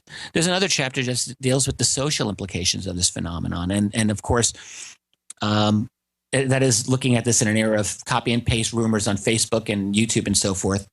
And of course, several chapters dealing with contact itself and what's up with that. What does that mean? I wanted to ask about the contact aspect and the adoptions aspect in our next segment. We'll go more into this. Richard Dolan with Gene and Chris. You're in the Paracast. UnseenNow.com, proud sponsor of GCN. Unseen Now's unparalleled encryption tools keep your communications secure. GCN. This is Dan Pilla. Do you owe the IRS money you can't pay? Are tax debts crippling you? I've defended people from the IRS for over 30 years. I've helped thousands, and I can help you too. I wrote the book on IRS settlement, and I'm telling you, there's no such thing as a hopeless case. Call 800-34-NO-TAX to finally get free of IRS debt. With the IRS's new programs, there's never been a better time to solve your problem. Call 800-34-NO-TAX. That's 800-34-NO-TAX, or my website, danpilla.com. Hi, this is Ted Anderson. Have you ever wondered why banks, stockbrokers, investment advisors won't talk about gold IRAs? They've been available since 1986, yet the financial industry won't recognize the value of gold for your retirement. Gold has outperformed paper investments, yet no word about IRAs. If you would like to have gold for your retirement, call 800-686-2237. Don't get left behind by rising inflation and low returns. Call 800-686-2237. Secure your future and call 1-800-686-2237. I will never forget the day my son Jeremy told me he hated me and slammed the door in my face. I'm behavioral therapist Janet Lehman. Behavior problems can turn the child you love and your life into a nightmare.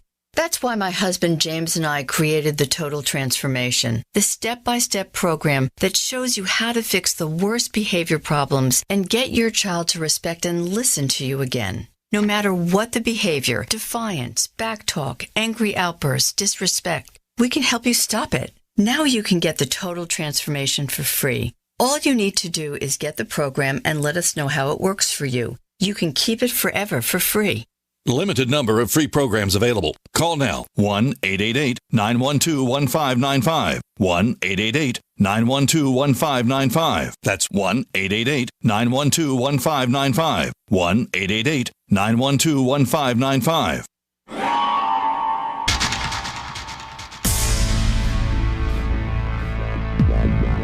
Welcome back to the Paracast, the gold standard of paranormal radio. And now, here's Gene Steinberg.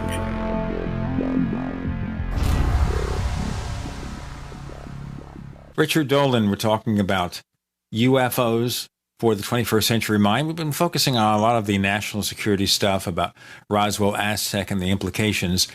And the reason I want to talk about this Chapter 8 called Contact and Abduction is because a couple of weeks ago, we had Robert Salas on the show. Of course, we know about Malmstrom, and we're talking about a guy who was in the military, and he's a pretty straight-laced kind of guy, mathematician, everything. And suddenly he's laying this abduction tale on us, Richard Dolan. Yeah. Oh, boy. What is your take about abductions? And I think the other thing we always focus on when we talk about abductions is the way the information is brought forth, and whether you think that when we're starting to use hypnotic regression, there's so much the danger of basically contaminating the evidence and their memory. Yes, these are really important questions, Gene. I was as astonished as probably anyone else when I learned that Robert Salas had said that, yes, he too was an abductee and he wasn't going to hold back anymore. And I just thought, wow, I don't really know what to say about that. I've not really delved into it with him. I haven't spoken with him in any detail, and I haven't read the details of what he said. I only heard about it, probably like a lot of other people. The thing is with abduction, 20 years ago when I started researching UFOs, I remembered thinking, I'm not going to get into any weird stuff like abductions and crop circles and mutilations. I'm just going to study UFOs, like as if that wasn't strange enough. But the fact is, to ignore abductions would be, I often liken it to going to this amazing beach and you just put your little toe in the water and you say, okay, I've had enough. There's a whole big ocean out there. And at some point, if you're brave enough, you have to swim. Abductions are an apparent phenomenon that will not go away. Again, I mean, for years I would read what other researchers have to say about it, but I can just say in my own journeys in this field, I've interviewed dozens of individuals, men and women, who've had what seem to be abduction experiences. I have not hypnotically regressed them because I can't do that. All I can do is listen carefully and try to keep them calm while they tell me what they remember. But there's a lot of these stories out there. There's something happening to many, many people. And what disturbs me more than anything else is that they go through their lives with this event that often is traumatic, sometimes transformative, but often it is traumatic. And they feel like they can't tell anyone because they're subject to ridicule. So I think that there's something happening. And I think that there is an agency, there's a group, there's someone that is indeed taking people. This is not all bedroom sleep paralysis. Sleep paralysis is a real thing, but some of these abductions happen in people's cars, and they happen with waking knowledge, and not all of them require hypnotic regression, by the way, to be recalled. So there's enough out there to persuade me that this is a real phenomenon and that this is somehow connected with what we call UFOs. Not that there's not a military component, not that there's not a black budget component to this. I think there is. There's definitely in my view, there's an abduction phenomenon that's happening. I tend to agree. I've had my own up close and personal experience when I was very, very young. I was a 6 or 7 year old. So, I mean, I do think that there's something to it, but it's infinitely more complicated, I think, than any sort of standard ufological explanation. It's just infinitely more complicated, and I don't think it's something that can be solved by one case or even by analyzing all the cases. I think each one has a level of strangeness that's unique to that particular person in that particular case. It's almost like the individual is filling in the details of some sort of not quite manifest event. It's really hard for me to describe. I think you're onto something here, Chris. I'm very, very in line with what you're saying. This is highly complex. One of the reasons I wrote this book, UFOs for the 21st Century Mind, I wanted it to be the single best sophisticated entry point into this subject that's been written. I mean, it's 500 pages, so it's not a short book, but it's not outrageously long, and it really is my attempt to cover everything that matters. And one of these things is the fact that this is a strange phenomenon. My feeling at this point is that what we encounter as UFOs, it exists, what I like to think of as like at the edge or beyond the fence of our reality. We have this, it's like if we're fish in the water and then someone comes into the water and then they leave. We wouldn't know how to imagine life outside the water, but we would have occasional encounters with something that enters our domain. And I think that this intelligence is kind of like that. I think they come into our reality, which, we perceive reality through space and through time, but we do know intellectually that space and time are not what our common sense tell us anyway. It's not what Isaac Newton said exactly. Time doesn't just go and space doesn't just go. They're connected like a fabric, and they're affected by things like gravity and by other things. And these other beings, it seems to me, they have an ability to play games with space and time in a way that we ordinarily do not. And so they can manipulate our reality. And I think we're kind of outmatched by them. It doesn't mean that we can't try to grasp what's happening. And then this other thing that you just said, this kind of individuality of the phenomenon, there does seem to be aspects of this that are highly individual, that engage in what we would call synchronicity and other strange things that, if you have a mechanical Victorian sort of worldview that's very materialist, this doesn't really fit into it easily.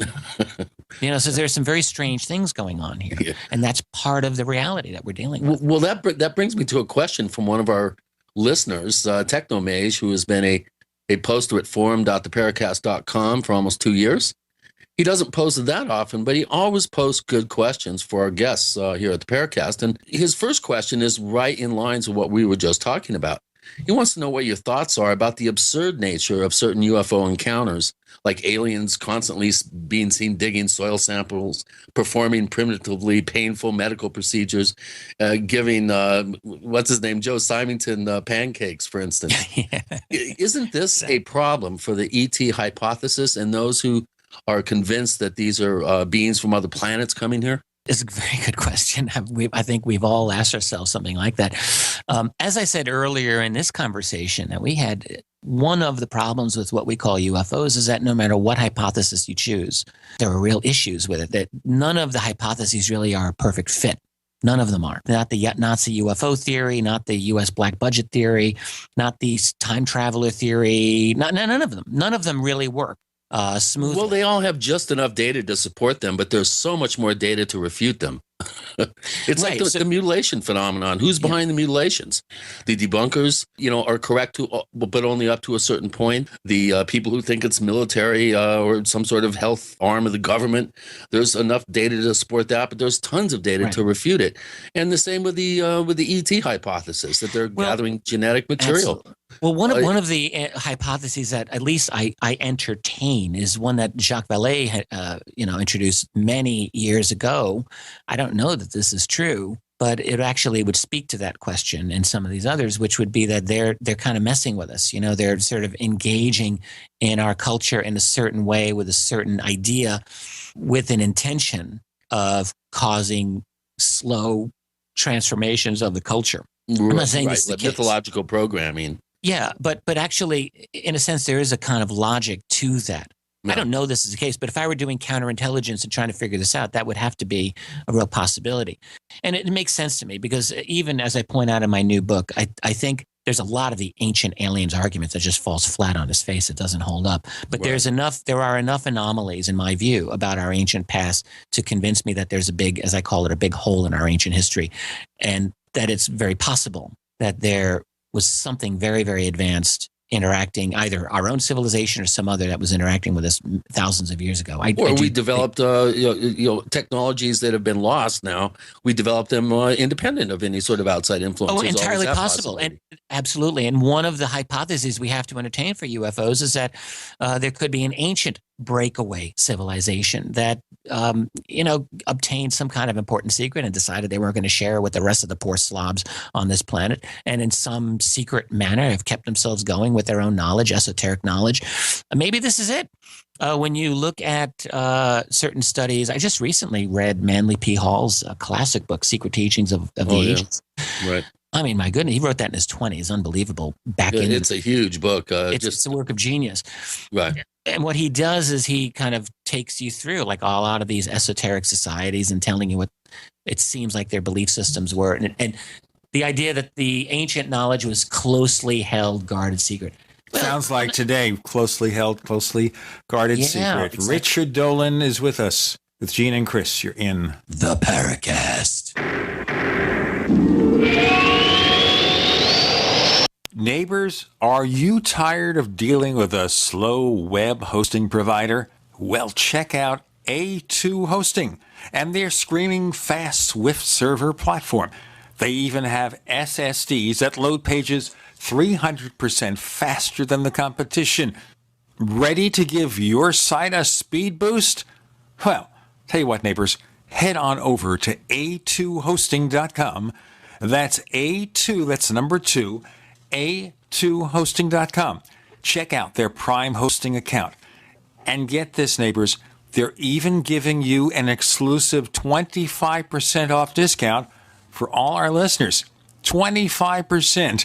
And remember, their Guru Crew support team is standing by 24/7, 365 days a year to answer any of your questions.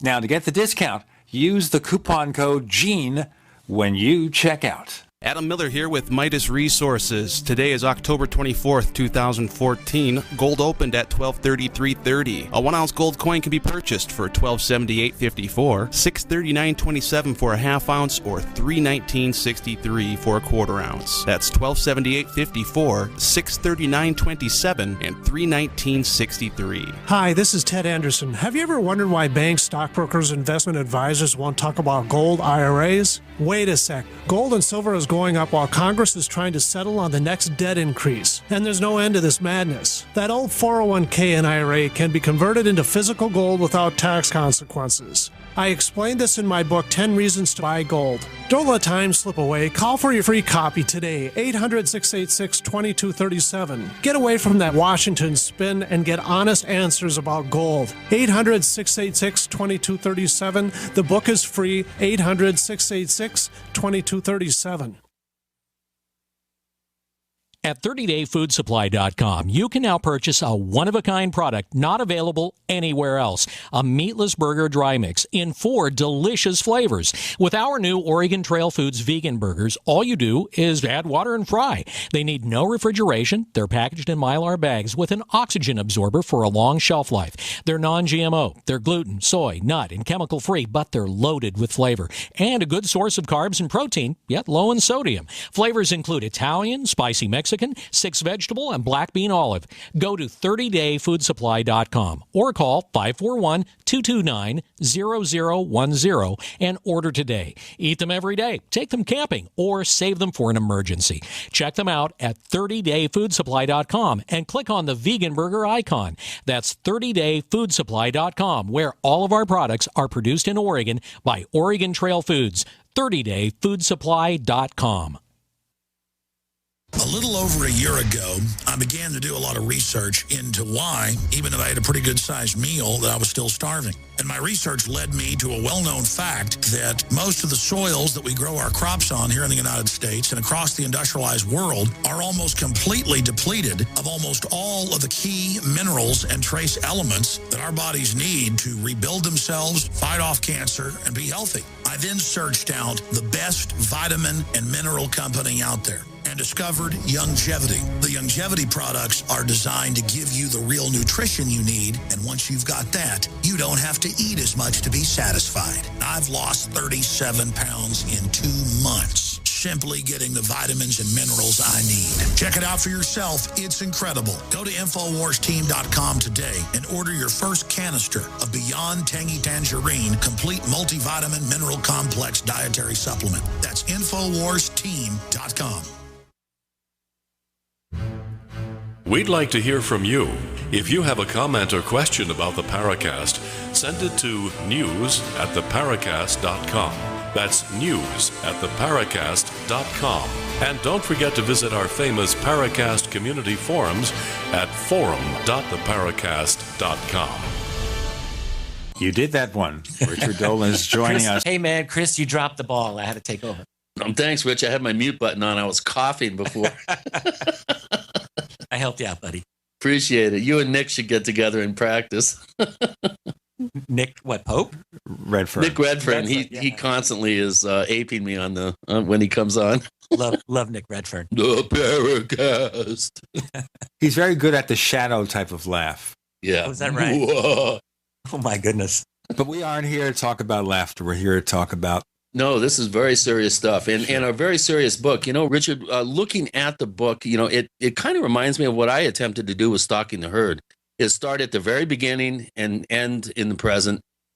Put everything out there that you possibly could fit in that was relevant and do it in such a way that it's accessible and objective. And you've really accomplished that. This is really, I think, a major work. I think it's the most important UFO book of the year, possibly of several years. And my hat's off. I really want our listeners to go out and get this book, order it, study it. There's something in there for anyone, no matter what level of knowledge that you have about this subject. This is an incredible reference book, and my hat's really off to you, Richard, on this. It was an amazing work. You really put a lot of time and effort and thought into this. I so very much appreciate that. Coming from you, I respect you and your work so much. I will say, when I wrote this book, I wrote it differently than every other book I've done. In other words, I actually wrote this book out without even thinking too much about citations. I just wrote it. Wrote it. And then I realized, well, I got to put my citations in. So I went back over it and found everything. And there's about 500 or more citations, which is low for me, actually. But there's enough to give people a very clear idea of where this information is coming from. I just don't make it up. I only have one problem with the book. You did not mention the over 1,200 UFO sighting events that occurred in the San Luis Valley from 92 to 96. But I should have a slide on that. No, I think you're absolutely right, and probably I should have done that. You know, part of it is simply, you know, what makes it to the page and what makes it to the cutting floor. I wanted to keep this book down to 300 pages. Yeah, it went up to nearly 500 pages, and there's still so much more. When I do the third volume of the National Security State series, I absolutely intend to cover that. You know, very, very fairly. And the NORAD event of 1995 was probably the most important event that included involvement with NORAD and the military. That event, I think, is hugely overlooked, and it could be incredibly important. And at the I'm sure you're right. If you at least cover that event, I'll be happy. No, thank you for mentioning that, and I do appreciate it. And, you know, honestly, if I'd had, after you finish a book like this, there's always things that you think, oh, God, I wish I had included this or that. And I know that's one of those things I probably ought to have included. Yeah. Well, you got time for your next volume of the National Security State volumes. I have some other questions here we'd love to get into. Just real quick, this one comes from Ashtray, who is he's been a poster for a year, but he's only posted 9 times. So you're bringing him out of the woodwork. Great. Great. In which way has the whole UFO topic changed your religious belief system? Do you still believe in some sort of God? That's a good question. You know, I don't believe in the desert sky god mythology. I don't believe in the cartoon version of. I mean, that's really what Judaism, Christianity, Islam really are. In my view, I look at them as cartoons for what what should be true spirituality. Sorry if I'm offending anyone, but look, this is my opinion. You asked me. Spoken like a true Gnostic. Well, right. So, so I went through spiritually. I think I've gone through the whole journey. You know, I went through years where I thought I was an atheist, and I'm not an atheist any longer. I do believe that there's a kind of transcendental reality. I believe, in other words, in the survival of some kind of being part of us after the deaths of these physical bodies. Call it the soul. This is as good a word as any. The ancients used it. I think that there's something like a soul. I happen to believe, I don't know this, but what can any of us know? But I believe that probably the way that we comport ourselves in this reality might have some determination on the quality of our existence after we shed this mortal coil. Has the UFO phenomenon affected my belief system? Not really so much, although through the UFO phenomenon, I did a long study of remote viewing, and it was a study of remote viewing that actually did affect my spiritual beliefs. I will say that. Like, the recognition that many remote viewers are able to see things not simply across space, but across time. There's some very good examples of this. In other words, seeing the future. Joe McMoneagle, who I've gotten to talk to about this, is one very good example. There are others. So at one point I asked myself, like scientifically, how is this possible? I mean, what does it say about the fabric of reality that a human being can see across space or time? What part of us is doing that? What part of reality are we affecting when we're seeing? I mean, it's crazy questions. But what I believe is that there's a part of us that is able to transcend what we ordinarily perceive as space and time. And that part of us, that's what I would call that the soul. And I think that is a separate aspect of our existence. And so I do have that aspect of spiritual belief. I would never presume that I would call that knowledge. This is where I complain about Christian fundamentalists or Islamic fundamentalists or any fundamentalists. I call them spiritually greedy. You know, it's like, it's one thing to have faith. What is faith? Faith is a little bit of hope, a little bit of belief. It's not knowledge. If it were knowledge, that's the word we would use. Faith is not knowledge. So with faith, you have to have a little bit of uncertainty. You have to be comfortable with uncertainty. But there are people who are not comfortable with uncertainty. They get greedy. They want to know it all. Well, ancient people, whether the ancient Greeks who talked about this or the ancient Hebrews who talked about this in stories like the Tower of Babel, you know, when you try to put yourself at the level of the gods, that is thinking that you know, not just think, believe, but you know what God's will is, or you know this or that, well, God's going to mess you up. The Greeks called it hubris, a certain pride that put you on the level of the gods, and they would smack you down. In the Tower of Babel story, people wanted to create a tower to reach God, and God said, oh, no, you ain't, and dispersed them with different languages. Well, that's a brilliant metaphor. You know, it's for us to understand that it is actually not the place of human beings to have true omniscience. It is not the place of human beings to put themselves at the level of the gods. There's always going to be doubt. So when you get these fundamentalist types, I call that greedy. You know, we're not supposed to, you can't know. So be comfortable with some uncertainty and just get over it. But I believe, or at least I think that there's a reality that follows the death of my body. I can call that faith, and I don't mind calling it that. Yeah, I've always likened it like this is kindergarten, and all we're doing is hoping to graduate kindergarten and go on to first grade. Yeah, right. I think, you know, there was an old book, an old yoga book from the 1930s that I browsed through about a year ago, and the last page or so was kind of this amazing book. And the guy said, I met with this guru in India, and he said, we are all, those of us on the path, that we are candidates for humanity. We're candidates for humanity. I thought that was a beautiful expression. In other words, implying that we're not fully human. There's so much potential we can be, but if we put ourselves along the correct path, we are at least candidates for that. We're candidates for something, I'll sure tell you that. Richard Dolan is with us, and you're hearing about a lot of fascinating stuff, and a show that's really too short to contain it all. With Gene and Chris, you're in the Paracast.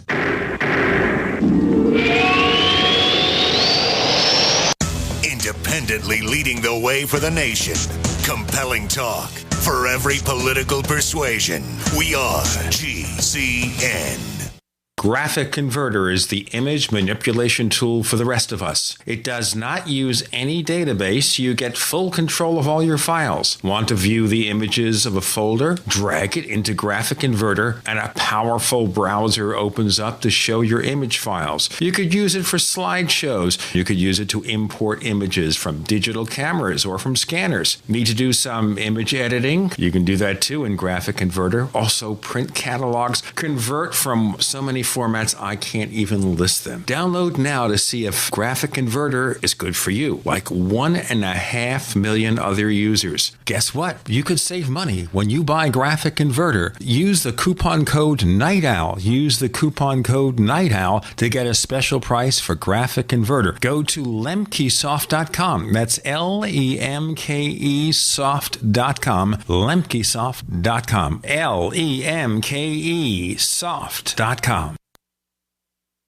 We live in a complicated society. Stressful issues are always popping up. Have you ever been treated unfairly by someone? Have you ever been overcharged for a repair? Have you ever signed a contract or a document? Worried about identity theft? How many times have you been in those unique situations where you just wanted to call an attorney to find out if you're right or wrong, or what your legal rights are? But every time you think about calling an attorney, what do you think about first? That's right. Who do you call, and how much will it cost? Our friends at Legal Shield have found a solution. With a nationwide network of 6,900 attorneys who average over 19 years of experience, Legal Shield's law firms take over 40,000 calls per week helping their members. For less than $20 per month, you can have access to Legal Shield on everything from the trivial to the traumatic. Let Legal Shield stand up for your rights at lsprotection.com. That's lsprotection.com. Or call 855-340-SAVE, 855-340-7283. Results will vary from case to case.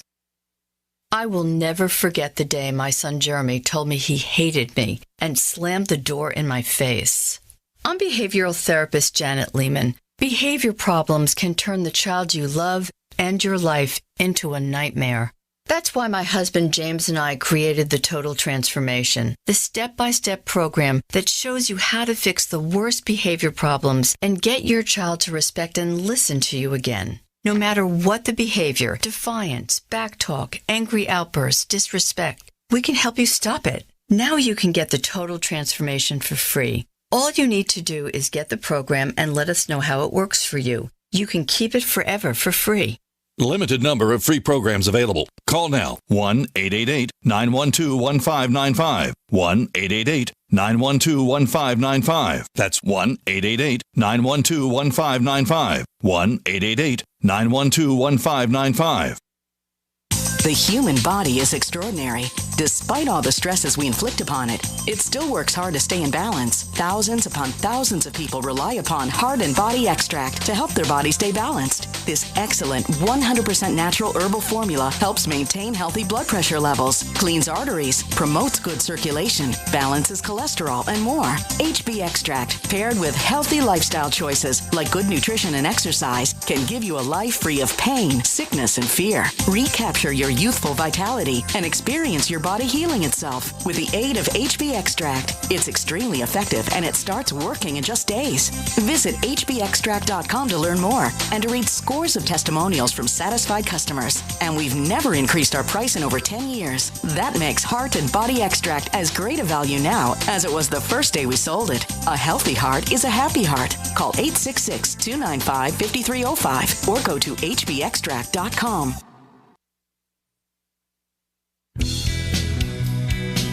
Hi, this is Ted Phillips listening to the Paracast, and it's as good as it gets, believe me.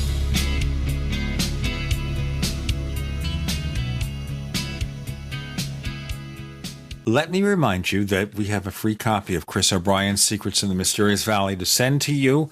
Sign up for our newsletter at theparacast.com. That's theparacast.com. Pay a visit. You'll see up there a place where you can subscribe to our newsletter, and once we get your subscription, within a few days, we'll get a copy of the book. Speaking of books, this book we're talking about is UFOs for the 21st Century Mind, a fresh guide to an ancient mystery by Richard Dolan. And Chris is asking the questions that you listeners have asked of Rich. Go ahead. Here's another question from Ashtray, and I'm sure it's one that you get all the time, but just to make it official here, have you ever been approached by some high-level person because you're getting too close to the truth? Not really, no. I mean, I've talked to high-level people, never in a confrontational way, and they've never approached me because they need to warn me off of anything. I've never had that experience. Yeah. I've had experiences when I concluded that I was being monitored. I had experiences when I concluded that someone was trying to mess with my research by disinforming me. I had that. Right. I think that's the case. Even to this day, I don't know for sure. But I've never been warned. I've never felt threatened. I had one in my whole time doing this. I had one very bizarre feeling that I might have been under some kind of attack. And I don't even mind mentioning it. It was back in 2005 in November at one of the crash retrieval conferences, which was run by Ryan Wood and Bob Wood. It was in a hotel that was in Las Vegas. Yeah. And I forget the name of the hotel. I have to look it up, but it was a tall hotel, and it was all inside. So you could see the elevators going up from the inside lobby. So anyway, I don't ordinarily get headaches, but I got a ripping headache during much of that conference. It was so bad that I had after I did my lecture, I was at my table and my head was exploding. I didn't understand why. So I had to leave the conference briefly to lie down. I went up to my hotel room, went into my room, and I laid down for about an hour. And after that time, my headache was subsided mostly. It was 80% gone. So I thought, okay, I'm going to rejoin the conference. And literally the moment I stepped out my door, the moment my foot hit the walkway outside my door, the headache came back in absolute full force. And again, the room would be completely visible from even the lobby. All the rooms were visible from the lobby in this hotel structure. So I rejoined the conference anyway, and I was just in agony the whole day. And there were some very odd people at that particular conference. A lot of these UFO conferences, you get a wide range of people. You get people who are truly kind of off the wall crazy, but you get a lot of brilliant people, and you do get a lot of people who seem to be in the spook community, whether military or military intel or some intel. Right. And especially those conferences, the crash retrieval conferences, there are always a lot of them. How do you know this? How do I know that they are that? What's the telltale sign that this person is a spook? Oh, well, my goodness. When you talk to someone, when they have, there's a certain demeanor with these people, first of all. Yeah. These are serious people. They're usually very well mannered, very well groomed. And they're exactly articulate, precise in the way they speak to you. And they have a depth of knowledge that it's obvious. This is just not amateur town when you get to some of these people. Yeah, they're usually dressed in beige safari suits. I call them the MIBs, the men in beige. That's interesting. I guess, yeah, maybe. But they're very exact. They're very intelligent and very knowledgeable. And this is not something that people casually acquire these personalities and knowledge. So I think there's a lot of those types. And actually, I remember having a conversation with a friend of mine, Victor Vigiani, who's up in Canada. Victor's a good guy. He told me of a friend an acquaintance, I guess I should say, he made in Australia back in the 90s through his wife, some casual thing. This guy had worked with U.S. CIA. And they were having drinks and everything was casual, but somehow the UFO thing came up. And all the guy said to Victor was, oh, yes, there's always, we always keep an eye on the UFO people. And he basically made it clear that they would go to conferences and they would attend and just kind of see what's happening in that whole community. I think Victor was telling the truth. I think Victor got that accurately. I know he was telling the truth. Well, now that we're on the subject, this next question comes from Sigil, who lives up there in Dingleberry, New York, and claims he's a lab rat at a large computer company. Anyway, he's a fairly new sign-up at forum.theparacast.com. He has a number of questions here, and the first one is, what three-letter establishment do you suspect is holding the most data regarding the UFO phenomenon in our government? And then he says, what other country or foreign establishment do you suspect holds the most outside of the U.S., China or Russia? Oh, good questions. Well, I think one three-letter establishment that no one ever talks about that has to have a huge amount of data is the NRO. NRO. For sure, man. National Reconnaissance Office, which officially speaking controls and monitors all U.S. spy satellites. And they've done so since around 1960, 61. For 30 years, it was a felony to mention the existence of the NRO in the halls of Congress. It was actually against the law. The NRO was outed in the early 90s, and we still really have almost no information about it. But I think the NRO, without a doubt, has a tremendous amount of data on this phenomenon. The NRO has its own close relationship with the NSA. Again, there's very little question in my mind that there's a great amount of data that the NSA has acquired on this. Ditto with CIA. A lot of these three-letter agencies that are very well known. Yes, CIA for sure, NSA for sure, NRO absolutely for sure. And then you've got Navy. I mean, everyone who's looked into this and for any amount of time concludes that the U.S. Navy is a serious player in the acquisition of knowledge of what we call UFO phenomena. Possibly more so than the Air Force even. Yeah, I think so, because a lot of this phenomenon is below the water, is in the water. And in my own personal conversations, it's not that I run into Navy people more than Air Force people, but however it works out, I get a lot more interesting information out of Navy people than I've ever gotten out of Air Force people. Like by far.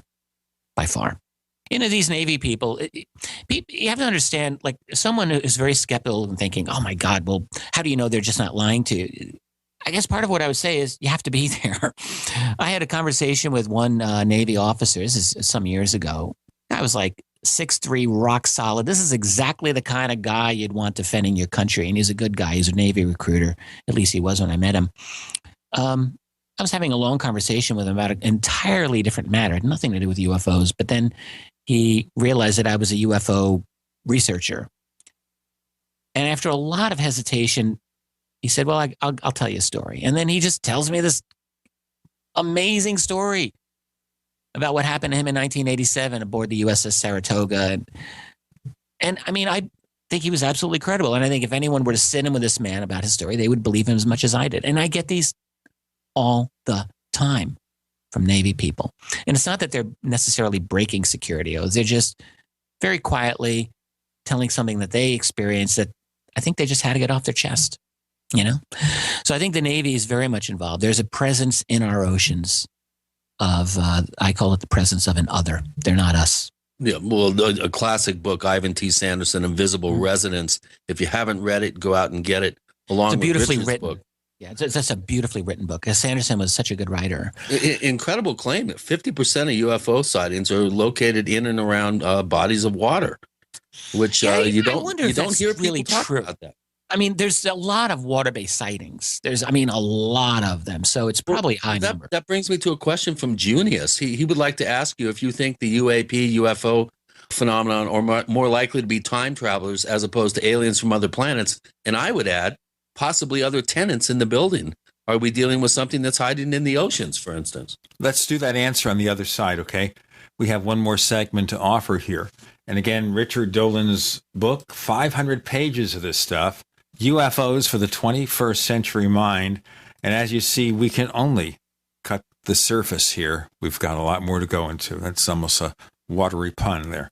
With Gene and Chris, you're in the Paracast.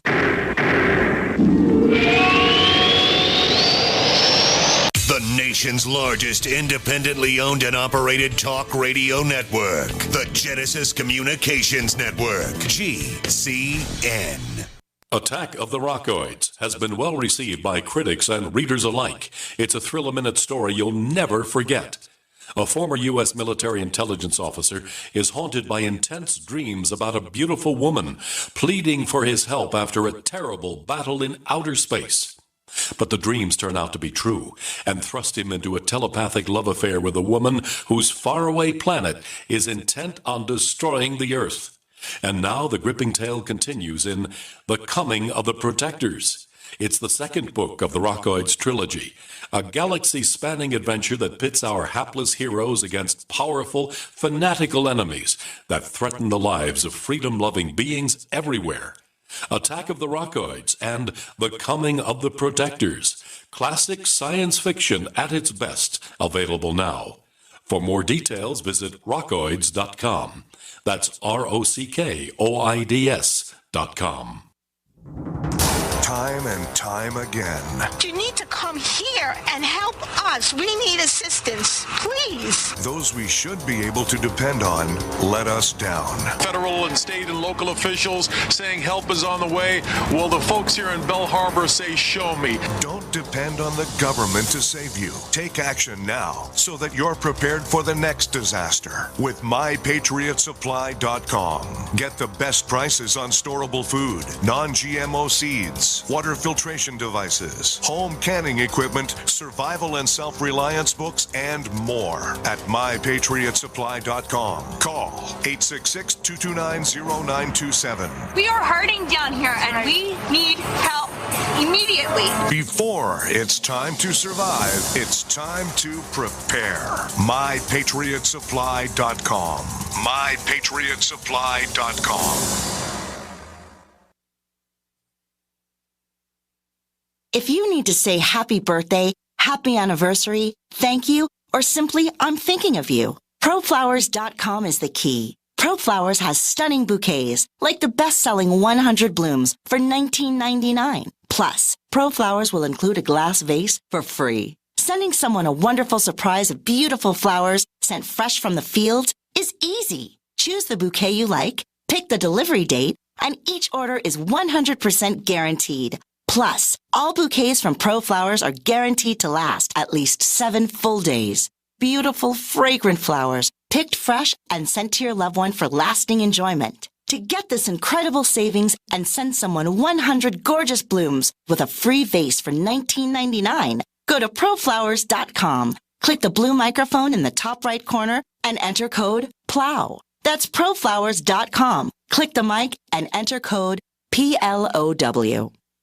The experts at Web.com want to build your business a successful website for free, just like we did for these current Web.com customers. We've used and looked at other website designers, but there's nobody better than Web.com. Web.com can build your website in as little as 7 days free. Plus, we'll promote it on all the major search engines like Google, Yahoo, and Bing. If after 30 days you're happy, we'll continue to provide promotion, hosting, support, and maintenance, all for one low monthly fee.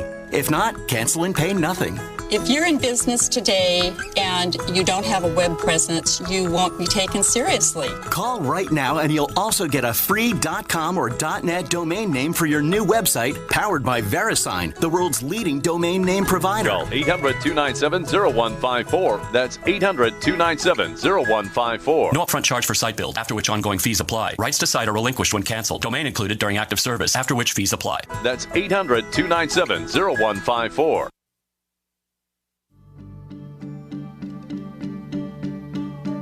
Hi, this is nuclear physicist lecturer Stanton Friedman. You are listening to the Paracast, the gold standard of paranormal radio.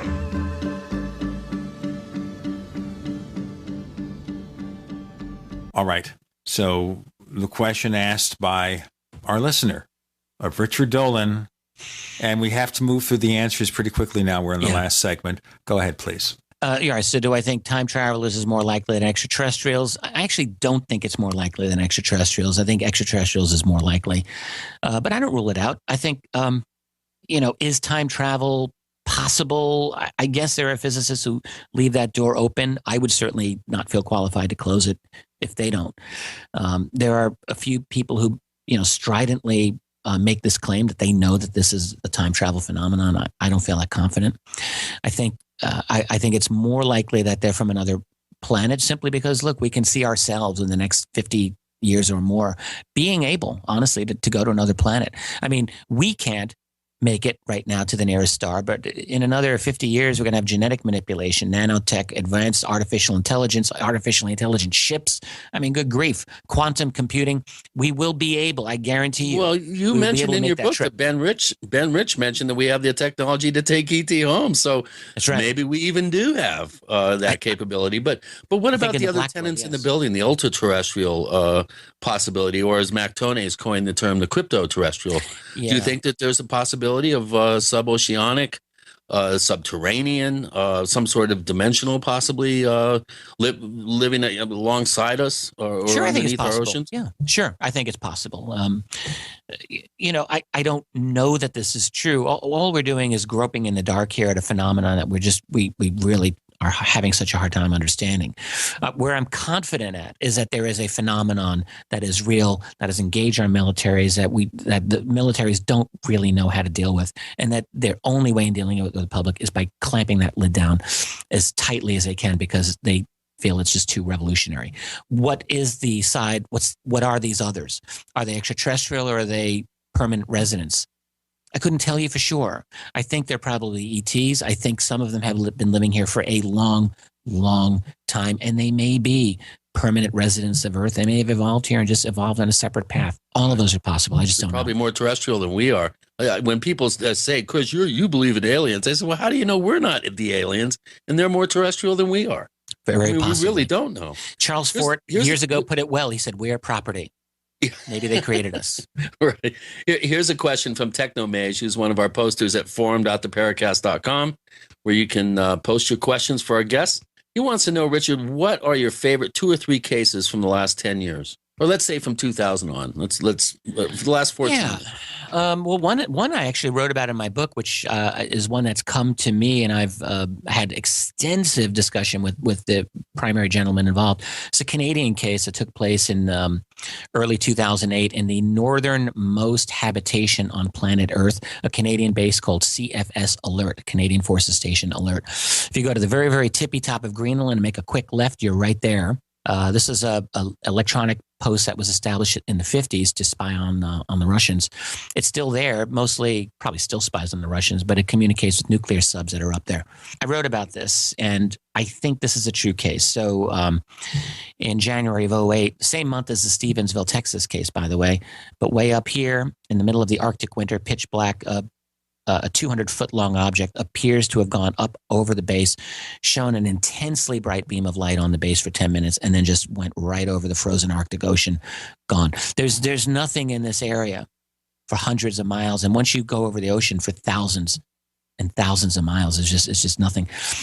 There's no drone technology that we know of that could accomplish this. Not the Russians, not the Chinese, not the Americans, not the Canadians. It's a heck of a case. I have more about that in my book. There's a lot of amazing cases that I've become aware of. One that I personally investigated from 2003. Another Canadian case. I live near Canada. I'm in Rochester, New York, right over the lake from Canada. A case from 2003 in Kingston, New York. A black triangle case, and I only mention it because I personally investigated this in some detail. I got to know the main witness very, very well. One of the most conscientious, upstanding people I've ever known in my life. I consider this woman like a sister to me today, and she saw a perfect, absolutely perfect equilateral black triangle with sharp edges right over her car near Kingston, Ontario. There's a Canadian Forces base over there, and this triangle went in the direction of that base. Totally silent, right over her head.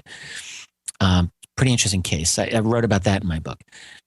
I'm a big advocate of the importance of the O'Hare case of November of 2006. I think that remains a very significant case, historically as well as intrinsically. You've got this object over one of the busiest airports in the world, seen by a lot of United personnel, and it takes off, punches a hole through the clouds. That works on many levels. In Stevensville too. For sure, the Crawford Stevensville's Ranch, the Bush's Ranch.